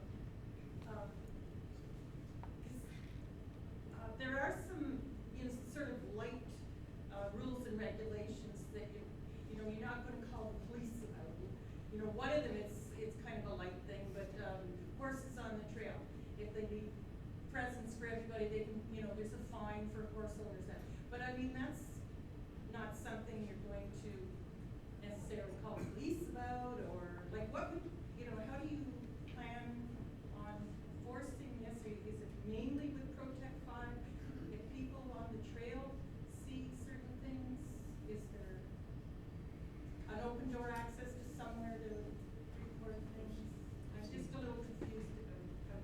So there's always the option of sending an email or a text to the County of Renfrew operations team, and Taylor Hanrath is a contact person for the trails, and they do log all of the concerns and comments that come from the public, and then they can pass on that information to Protect 5 so that if there's a particular problem, especially if it's reoccurring in a certain area, then they can certainly pay closer attention to that.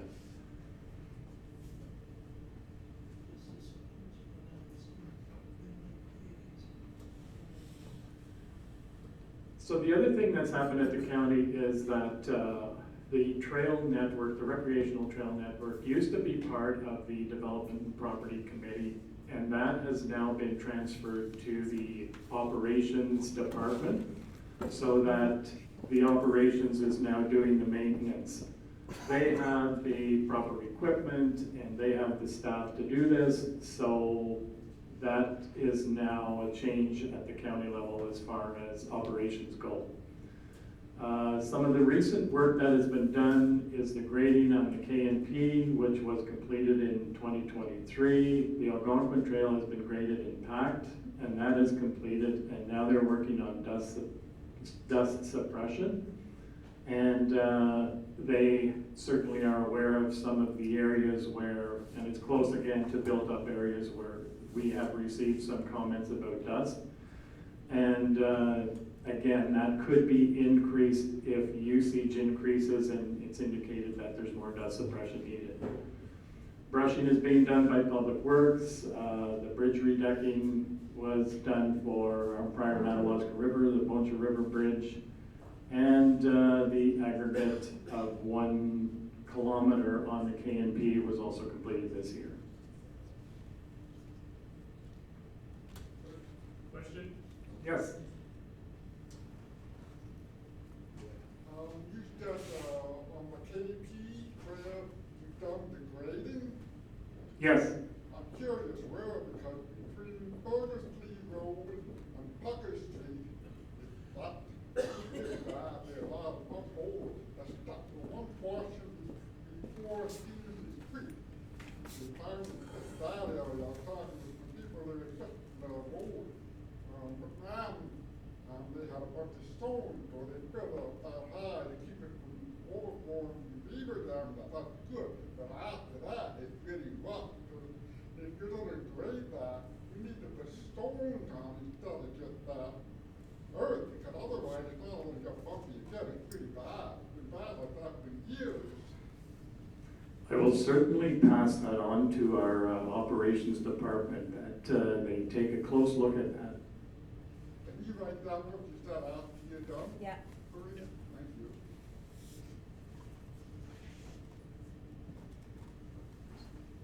Next slide.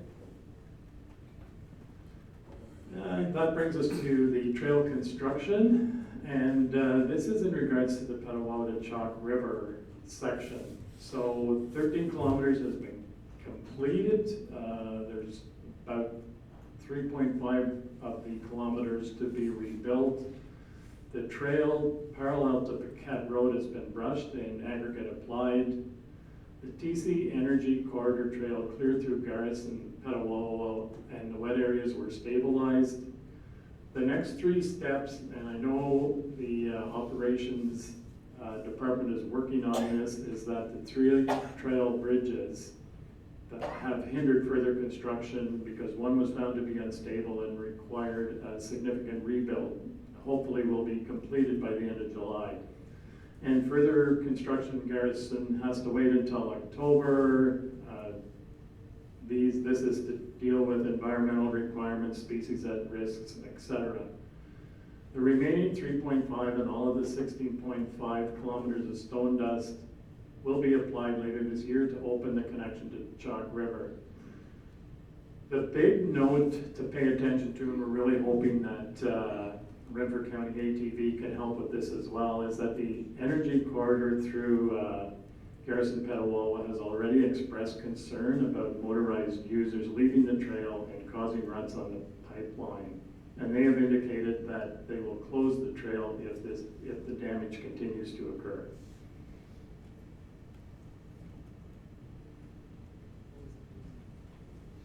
Any? Yes, question? Just a question about that. We'll close the trail if damage occurs, like, has the trail's not even open yet? Not yet. But there are still riders using it, yes, and. Oh, okay. Yeah. And that's a bit of a challenge, yes.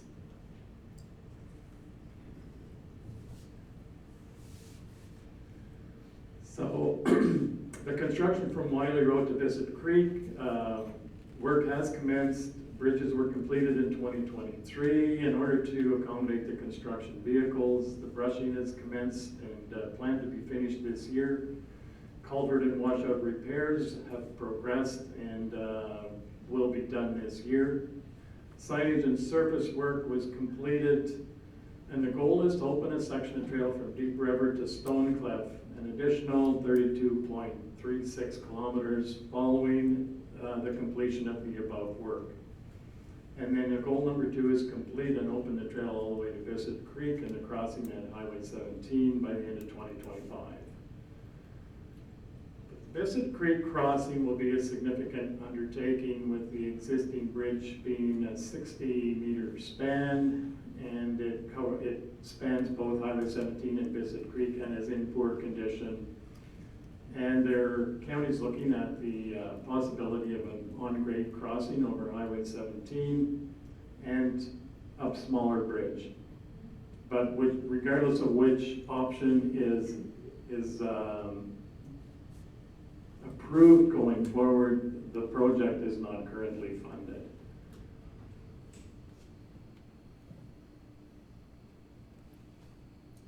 Question? Yes? What's the timeline for the goal 1? All the way to Bissett Creek?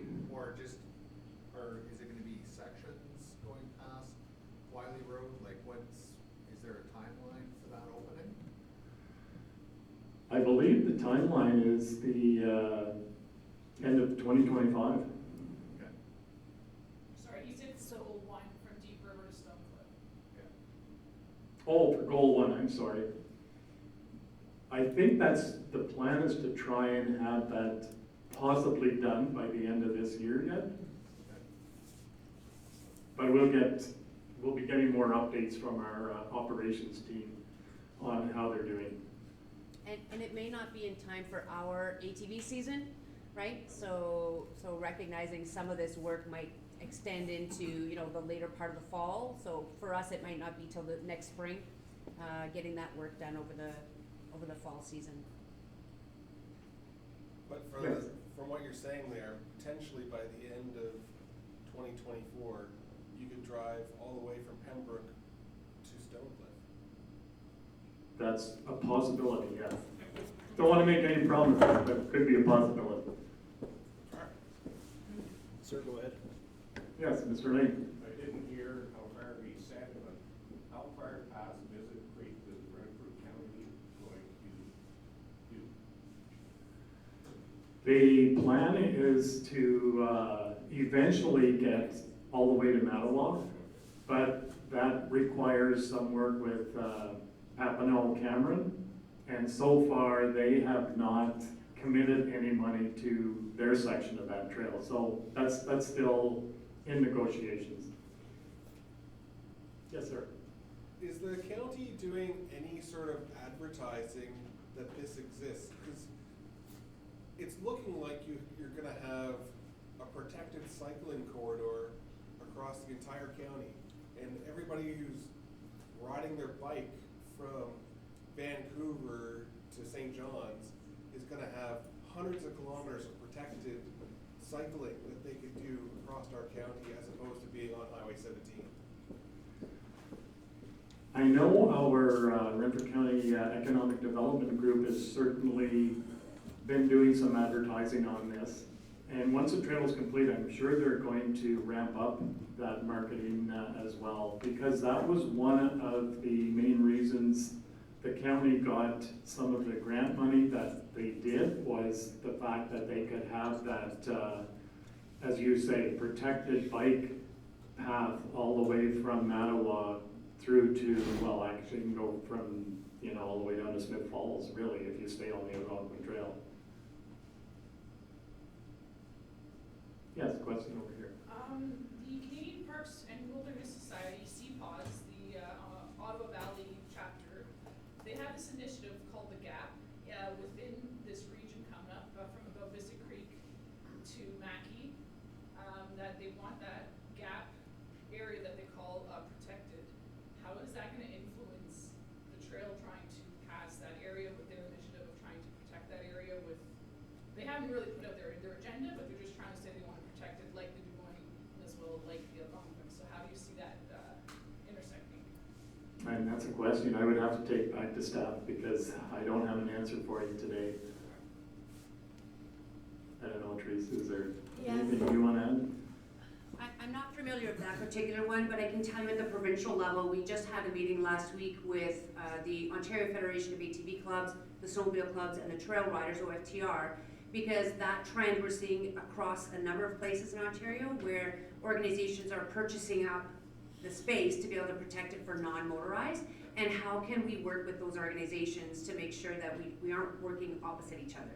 So, you know, we want to show that, you know, we understand we're stewards of the same trail, stewards of the same land. How can we continue to make sure that we're not recreating in one way that's going to, you know, take away the opportunity to recreate in another. So I know we're looking at it at the provincial level. I wasn't aware of that particular one, but if you want to let me know afterwards, just so I can jot it down, that'd be great. Perfect, Thank you. Any other questions? Yes. So I missed it on the last slide. For the trail between Petawawa and Shop, you're still hoping to have open before the end of this riding season? Maybe, sort of? Not sure if it will be complete by the end of the season. I mean, that is the goal, but again, a lot depends on weather and resources, etc. And I think part of it is because of that protected species space, they can't start doing some construction on those last few pieces till October. So that really gives them a very small window to try to get all that work done, ready for us by the end of November, so. I'll go help. Take notes. Thank you. That's it for. All right, thank Okay. you.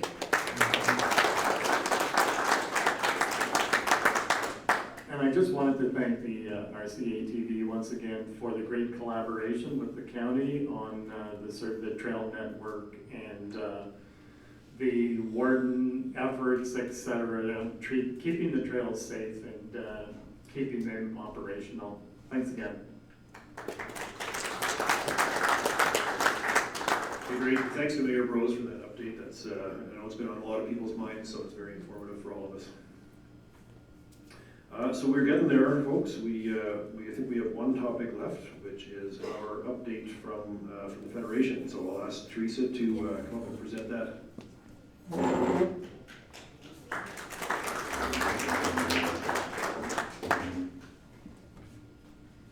Okay, so I just have a couple of slides just to let you know a little bit about what's going on at the provincial level, and just so that you know, while your board and your executive are working hard to advocate for you as riders at this local level and municipal and regional level, we're doing the same thing provincially. So just an update, so the OFATV is now 23 clubs across Ontario. We're just over 12,000 annual permits sold at present.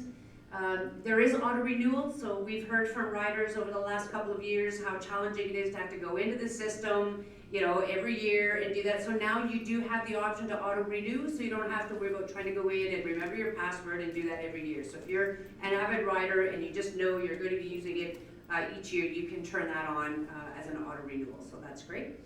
And the other thing is that making sure when you do your renewal, if you're not already getting their newsletter, which is called Get the Dirt, if you're not receiving that monthly, do log into the Federation. There is an opt-in box that you have to positively opt in to say, yes, I want to get updates from a provincial level. So if you're not receiving them and they're not in your spam, maybe go back into getapermit.ofatv.org, log back in, and make sure you opt in so you can get the dirt. New clubs, so if you're an avid rider and you're looking for where to, besides Beachburg, where else you might want to ride while we're waiting for Laurentian Hills to come on board, 2 new clubs in North Perth and South Temiskaming, and then we're also in discussions right now with Greater Sudbury and North Bay at trying to bring additional clubs in those areas. So again, the focus at the provincial level is that connectivity of trails, allowing our riders and for tourism to kind of spread out. Of course, we all want them all to come to Renfrew County. We are a top destination, which is great. And if you didn't know, there are some benefits at the provincial level. There's a few corporate sponsors that are coming on. So when you get the Dirt newsletter, that may come with the occasional 10% off on this, or 20% off on this, or special deals for OFATV members. And so those 2 partnerships right now are with Marks and with Royal Distributing. Sorry folks, Polaris is on top provincially as well. So I just thought I'd, I'm a Polaris rider, so I'll take any of these on afterwards. But just a sneak peek, so this is the 25th year for the Ontario Federation. We're getting close there with RCATV having started in 2007, but for the Federation, this is our 25th year supporting riders. There will be an anniversary ride going on in Madawaska, which was essentially the birthplace of the OFATV. And so just a sneak peek to put it on your calendars. The Madawaska ride that they typically do in the fall, it's a poker ride over 2 days. We're going to tack on the 25th anniversary ride to that to make it a little bit bigger. So our biggest effort has been one trail. One trail system, one permit. So as riders, we know that riders are, you think it's challenging in our own county and in South Algonquin and the Ottawa Valley to know where can I ride and where can't I ride, where do I need a pass and where don't I. That also is happening at the provincial level. We still do have a number of independent clubs We also have the Eastern Ontario Trail Alliance, who is more of a trail manager on behalf of a few municipalities for their rail beds. So the Ontario Federation Trail Pass, there is not used across the entire province like it is on the snowmobile side. So we've been working very diligently over the last couple of years, and we've really ramped it up this year at trying to influence a one trail system. And here's the progress we've made so far. So first off, the One Trail system has the support of the Ontario government. So we have been working hard with our MPPs in Queen's Park, MTO, working with Recreation and Tourism, MNRF, so all of those partners who have a stake in tourism, in trails, and in forestry. We are recognized now as the leading governing body for the One Trail system, so we have those letters from our OFSC partners, from a number of our municipalities, including the county, who provided a letter of support saying that they recognize the OFATV as the leader in the province.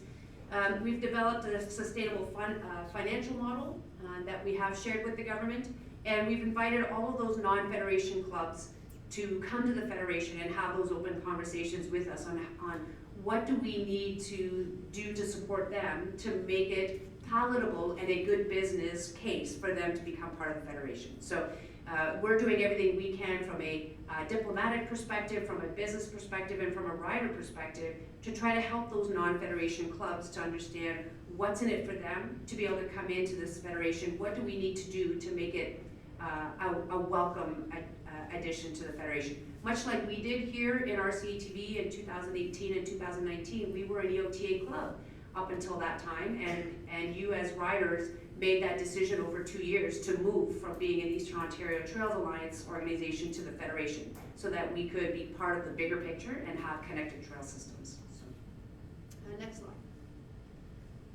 So on the 6th of May, the executive at the federation level were at Queen's Park. We had our first OFATV day at Queen's Park.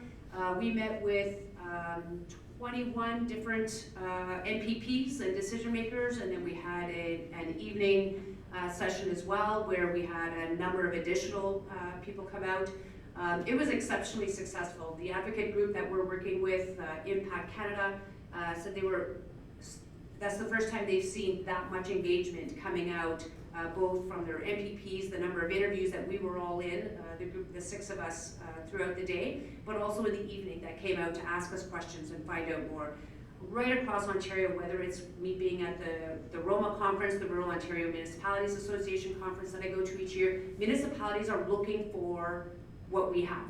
They want a club to partner with, they want to bring people into trails, they want the tourism, they want to have a stable, secure, trusted partner so that when they have trails, they know that there's going to be an organization that's going to be professional, that is going to be sustainable, that has the same values, that is looking to be an equal partner. And so that's something that we have here, and thank you for our municipal members who are here as well today and hearing back that feedback, because that's definitely what this organization is trying to do.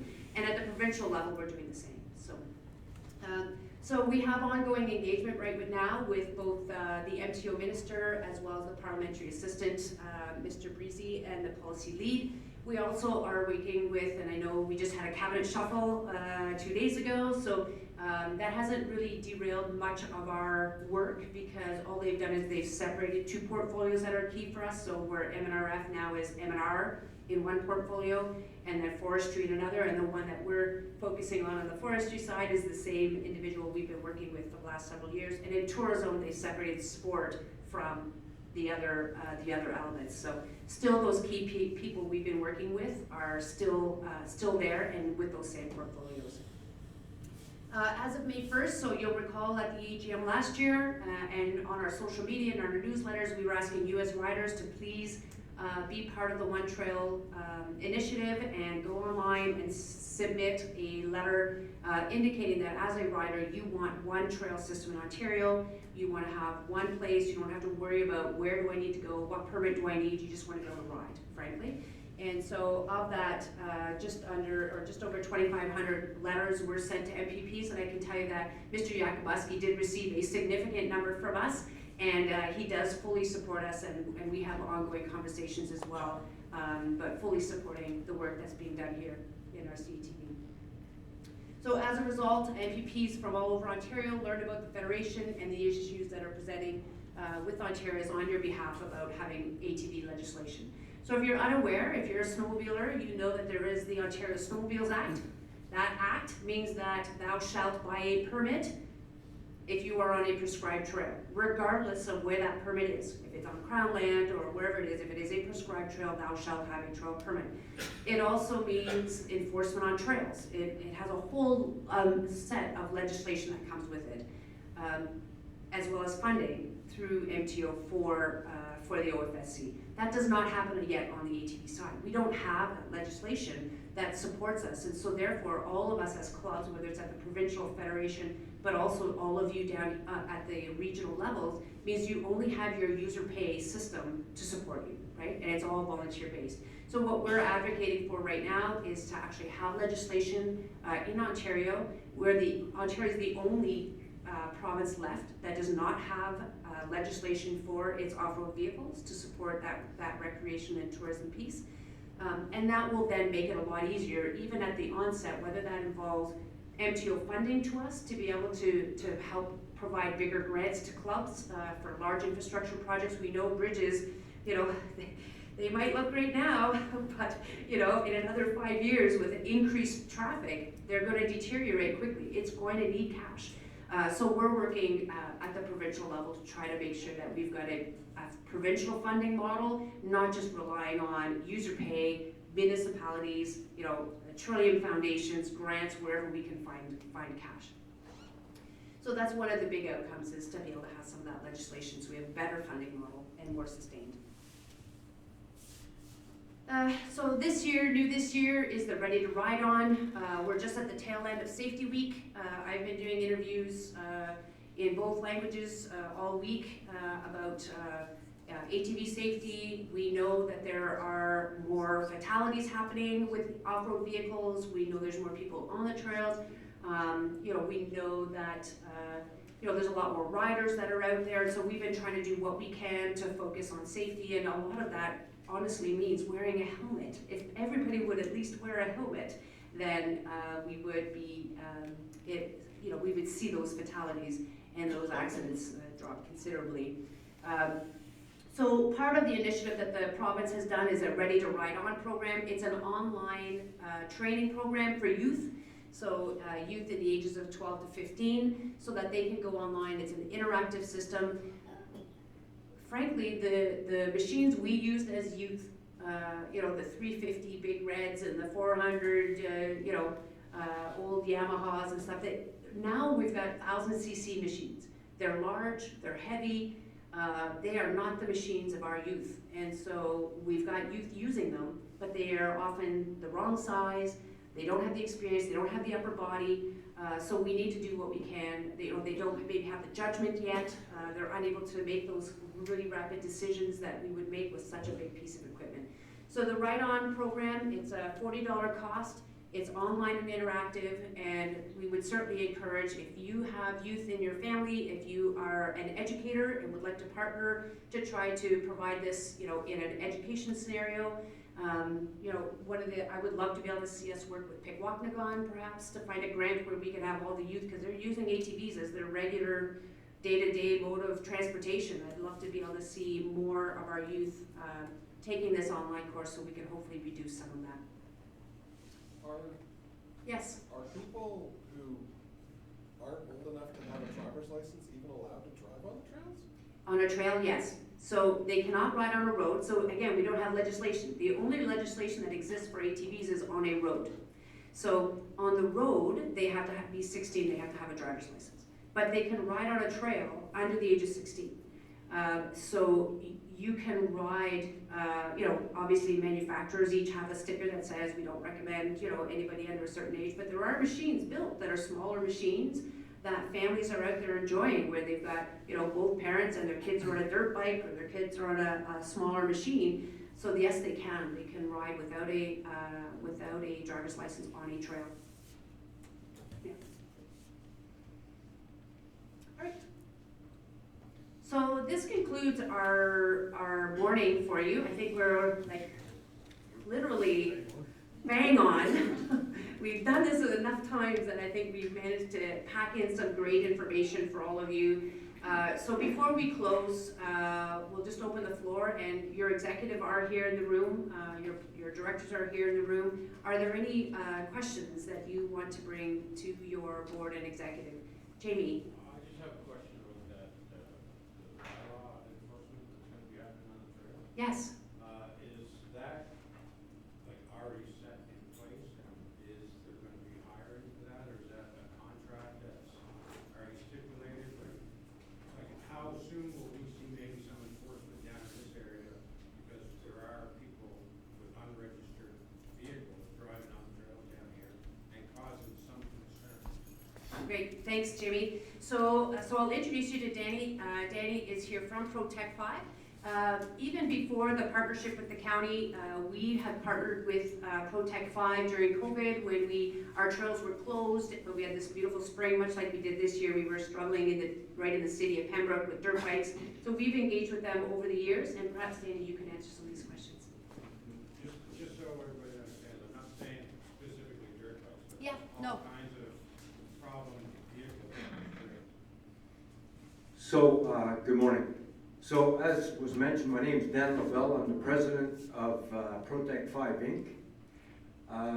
We started as of June 1st. That's when the contract started. We've already been on the trail for a couple of tours. Officially, we are from Petawawa to Arnprior on the A Trail only. The Algonquin Trail only is the one that we patrol. We enforce the bylaw. There's 3 of us, 2 main guys, there's me, and there's another guy, Ryan. Our backgrounds, well, we're sworn bylaw officers. Ryan is actually an auxiliary OPP as well. I'm the coordinator of the Police Foundations Program at Algonquin College here in Pembroke. So we got extensive law enforcement background. And we're just there to enforce the bylaw and to make the trail safe for everybody to use. If there's any questions, sir? How are you visible to the average rider? Like, does your machines, obviously, what do you look like? Okay, so we have, as part of our fleet, we have 2 ATVs. We have a Kodiak and a Grizzly. On both sides of the ATV, there's the logo and bylaw enforcement written on it. And all the officers going out have a yellow traffic vest with the logo on it, the bylaw on the front, and bylaw enforcement large lettering across the back. And we are just waiting right now, since we just started last week actually, we're waiting for our warrant cards to be in, which is the official bylaw officer ID cards. And they'll have those cards on them as well. And we have also a side-by-side that has the logo on both sides of the vehicle and bylaw enforcement on it. Ma'am? How often are you on the trails? Right now, we're on contract to do 10 hours a week. And we're going at different times every week and different days, sometimes in the evening, sometimes during the day. So I've already had some people stop us on the trail, tell us that hot spots. So we started patrolling those a little bit more. Any chance of collaboration to go out with RCATV Trail Wardens? Of course. Alright. Last weekend, I seen some of your people. Okay. And we actually sat with your people and the OPP down in Renfrew. I was there. Read, I can't wait to read that. Can we read that report? I don't know what the guy's name was. There was him and a woman in the side-by-side, and then there was an OPP officer and an auxiliary officer. Sir? Is there plans to expand this, include more bylaw officers in the future, or is this a trial, or, like, is it gonna expand to the point where you're not gonna just have 3 people that are out once in a while, but maybe somebody that's out a little bit more than that? I'm sure that if the project is successful, that it could be expanded, that's for sure. We'd be open to it, and I'm sure the county would be open to it. Besides which, once Neil is successful in getting his trail taken care of by the county, then they're gonna need, I already see his wheels turning. We have other people, like I said, I teach at a college, so I train people for that. And I teach the municipal law enforcement course. So we have an endless pool of people if we needed more, but that's not our call. Anything else? Dan, I was just wondering, I'd like to do some communications on the RCATV behalf, just to get a full spectrum and understanding of what's expected and where you guys are headed in the future and whatnot. Would it be you that I would be speaking with, or would this be through the county, or how would I? I gave her a business card, Give so Teresa a you business card? you could reach out to the county for sure. Complaints go to the county, and then the county comes to me. Yes? Yeah. Perfect, thank you. But if someone contacts me directly, I already respond to some of them. Well, I'm not gonna say don't contact me, just contact them. Either way works fine by me. Anyone else? No? Thanks, Danny. Thanks.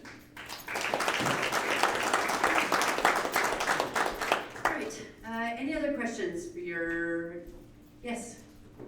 So, with the last couple of years, the weather being nicer in the spring and nicer in the fall, I'm wondering if there's any consideration to possibly amending the bylaw of the trail closing on November 30th and opening on May 1st, sorry, to maybe make that more weather driven so that we have access to the trails for possibly at times longer periods. I'm just wondering if there's ever been a discussion at any level on that concern. Well, there's certainly lots of discussion, both on social media from our riders, certainly at the board table, and at the provincial table. I'll let your executive, they're probably continuing to discuss it, so I'll let them reply there. I can give you the background as to what some of the reasons why we haven't already. And then certainly your executive and your board can take that as a future action. So some of the considerations when it comes to, for example, Crown Land. So Crown Land, MNRF has asked us to respect a dry down period. Because when those trails are wet, and I realize it's great for us, in our neighborhoods, it's great for on the open trails, but in the bush, it's very wet back there. There's creeks that are, wet that are not normally wet all year. So they've asked us to please respect that, because if we have riders in there when it's wet, it just ruts those trails, and then now it's hardened ruts for the rest of the year. And it just deteriorates those trails and makes us have to work even harder to kind of get them back up to stage. So that's one of the reasons why we have a dry out period during that spring until May 1st, is at the request of MNRF. The second one is that we have to respect our bylaws and our insurance. And so our bylaws right now are all May 1st, so it's not really a club's decision to allow riders on the trail. I know, for example, Lanark and our county get these questions just as often as we do, because in Lanark's case, they do offer a lot of flexibility. Theirs doesn't have a date. Theirs just says when they decide to open till when they decide to close it. We've talked about it a little bit as well, and one of the challenges is that we're trying to influence behavior. And so when you're trying to influence behavior, there's a level of consistency that's required. So if we're trying to let people know to respect a dry out period, to respect our landowners that have a May 1st opening, respect our bylaws, except this year, or maybe except next year, like riders won't know when is that exception in play. So those are some of the reasons why we haven't necessarily been able to say, hey, it's a great spring, there's been no snow, let's get on the trails early, is trying to look at how do we do that consistently as an organization versus an individual. So for now, what we've been trying to do is, the club and trying to do those early rides on rail beds in places that are definitely dried out, encouraging, some of the back road, being able to get out on the back roads and experience small towns versus being on the trail. So that's the background, but certainly your board and executive can continue to have those conversations. So the Algonquin Trail falls under that bylaw? Correct, their bylaw says, it used to say May 15th, and we managed to ask them to please make it May 1st, so they have made it May 1st. So the bylaw says for the Algonquin Trail, May 1st till November 30th for us. At that point, after that, it then hands over to the Snowmobile Club, so our insurance covers us May 1st to November 30th. Our bylaw is at that point, and then it hands over to the Snowmobile Club and their insurance and their land use agreement. Yeah, the reason why I ask is because that's probably the best trail that dries out first. Agreed. Or is the most used trail, at least by me. And I seen, especially this spring, where, there was probably a good 2 weeks, 4 weeks where it could have been maybe utilized more. And being a member of a club, maybe having, go out by an email when the club trail is going to open or which trails. I know it's complex, but I figured I'd bring it. And I think if we see, this consistent, global warming is impacting all tourism industries, right? So I think as we see that consistent move, less snow, more heated areas, I think the organizations will continue to look at that evolution.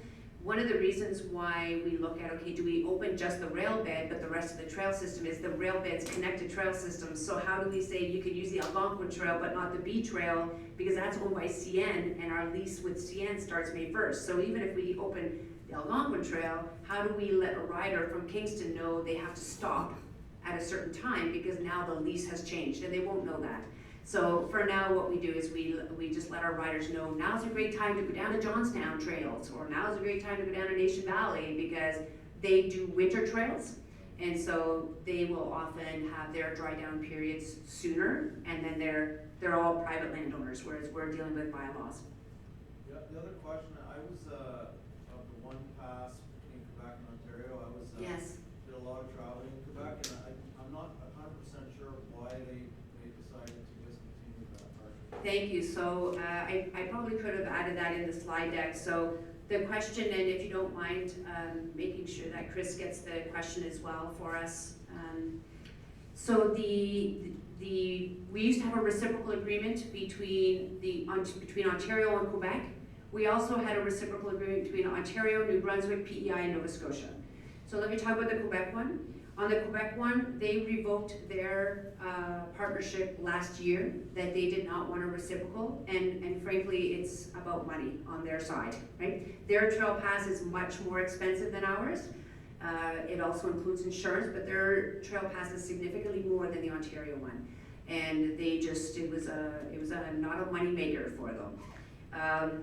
It's something we even talked about at the AGM, that would the OFATV executive be willing to try again to see how can we, does that mean that maybe it's a little more than the $100 top up for Quebec compared to what they pay for us, so looking at what's in the best interest of the riders and how can we rebuild that bridge. The other one is New Brunswick. New Brunswick has legislation with their Ministry of Transportation as well. They just changed their legislation, which now meant that they had to break the reciprocal. However, their federation is working with legislatures to try to make sure that we can get that reciprocal back in, because it was a legislative change that then broke the reciprocal. So that's a legal issue, and they're definitely trying to get that repaired. Any other questions? Yes? If a trail is on Quad On, Yes. does my trail permit allow me to ride on it? Yes. Okay, because there's several trails around Maynooth that say that Hastings and somebody or other is maintaining that trail, and I was never sure whether I was allowed to be on it. Yes, if it is on Quad On, it's because we have an agreement with that. So if the Hastings Heritage Trail is owned by the municipality in the county of Hastings, we have a land use agreement, and the Eastern Ontario Trail Alliance do. So yes, if it's on Quad On, your trail pass is valid. Do we have a grader operator? So there's a tender that's just gone out on social media. We do have a grader operator that ran our grader last year. Every year, for transparency, we try to open that up so that we can look at other opportunities. The grader operator might not want to do the whole summer and take some time off. So please do look on our social media. Connect with Chris, who's at the back and he's going to wave. There he is right there. Or Paul. Where's Paul? Paul at the back, standing. So if you are a heavy equipment operator or would like to put a bid in to help do some grading, please contact those two gentlemen, because we do try to open it up to whoever we have, and it is a paid tender position. I'm none of those things. Okay. I am as a trail rider, and I understand that you have a policy of grading in the spring and in the fall. Yes. Would you consider grading every month? So I would pass that to these two guys here. I think it's just a matter of how much we have to grade. So if this year we have less to grade, maybe there's an opportunity to grade it more frequently. So I'll leave you to connect with the guys there and find out what's in the realm of the possible within their budget. So for example, if there's not enough aggregate on the rail bed in Barry's Bay, we used to grade all the way to Whitney. But there's a section in Barry's Bay in Madawaska Valley where there's not enough aggregate, frankly, to keep grading. It's like their solution has been just using, pit run. Well, you can't grade pit run, so we end up, that stretch doesn't get graded now. So there may be opportunity in that contract to grade more frequently. So definitely you guys can take that as an action item and put that up. Thank you. Any other questions? Yes? I feel like I have lots of That's why we're here. It's a members meeting. So my question is to do with the Quad On app. Yes. Is there an opportunity to add things like bridge locations on the Quad On app, as well as the width restrictions on those information points? Because I know that there are bridges that my machine can't get across, for example. Yes. So when you're on Quad On, new this year on Quad On is the feature to be able to see any bridge restrictions. So when you click on a trail, it will let you know if there are any bridge restrictions on that trail. So when you click on it now, there's a set of metadata that will show up, and one of those will be trail width. So that if it's a trail that has a bridge halfway down it that only allows 52 inches, it will tell you that there's that restriction. Because there's also trails that are not side-by-side friendly, either because of a bylaw or because it's just an old ATV bridge that was predated side-by-sides. I can tell you for Renfrew County, we request when we're working with whether it's the county or municipalities or the snowmobile club, and we're contracting out to get those posts and barricades in, we request that they're set to 82 inches. I don't think that the contractors are out there with the measuring tape, but we have literally gone out several times and measured every single gate. So I think the KP is the one that has the smallest ones, and they're set at sometimes about 72, I think, Greg? I don't know, the smallest gate on the KP is probably about 70. There's nothing below 80. Okay. I think most of it's over 90. Yeah, so most of them we try to make sure are significant enough. What we do find though is, especially in our Whitewater area where these have been there a long time, they're raising up out of the ground, right? So the cement block that they're in is slightly raised, or it's getting tilted in, or there's so many ruts that when you're going through the side-by-side, you've got your roll cage is now on an angle going through the gate versus straight up. So part of our trail stewards' job over the summer when they're on those rail beds is to rake out those ruts, you know, and the trails team will be looking at, you know, what can they do to help address some of the raised cement, because they can be sharp on tires and stuff as well. We try to set ours wide, but on the quad-on, the feature of trail width is being added if there's a trail restriction. And the other request would be if there's any significant water fording on a trail, that might be of interest to people to trying to decide whether or not they want to do like a 50-meter stretch through 18-inch deep water. Right, so the trail rating system that is out there, so if you are looking at a blue trail, then you would expect there would be no water greater than, let's say, 18 inches, you know, the floorboards on your trail. If you're gonna go on an orange trail or a black trail, you should be ready for the potential of additional water, certainly on a black trail. So when you're picking your trails, if there is a water hole on a trail that is a significant water hole without an ability to redirect and without signage that says, you know, watch out for this hole, if it's blue, let us know, because then it needs to be changed. But our black trails, there's going to be water, because they're looking for water. They want those trails. All right. Well, thank you very much. Thank you to the team that have been working behind the scenes to put the AGM on, and to your executive and your new board members, and thank you for joining us this morning. Enjoy the season.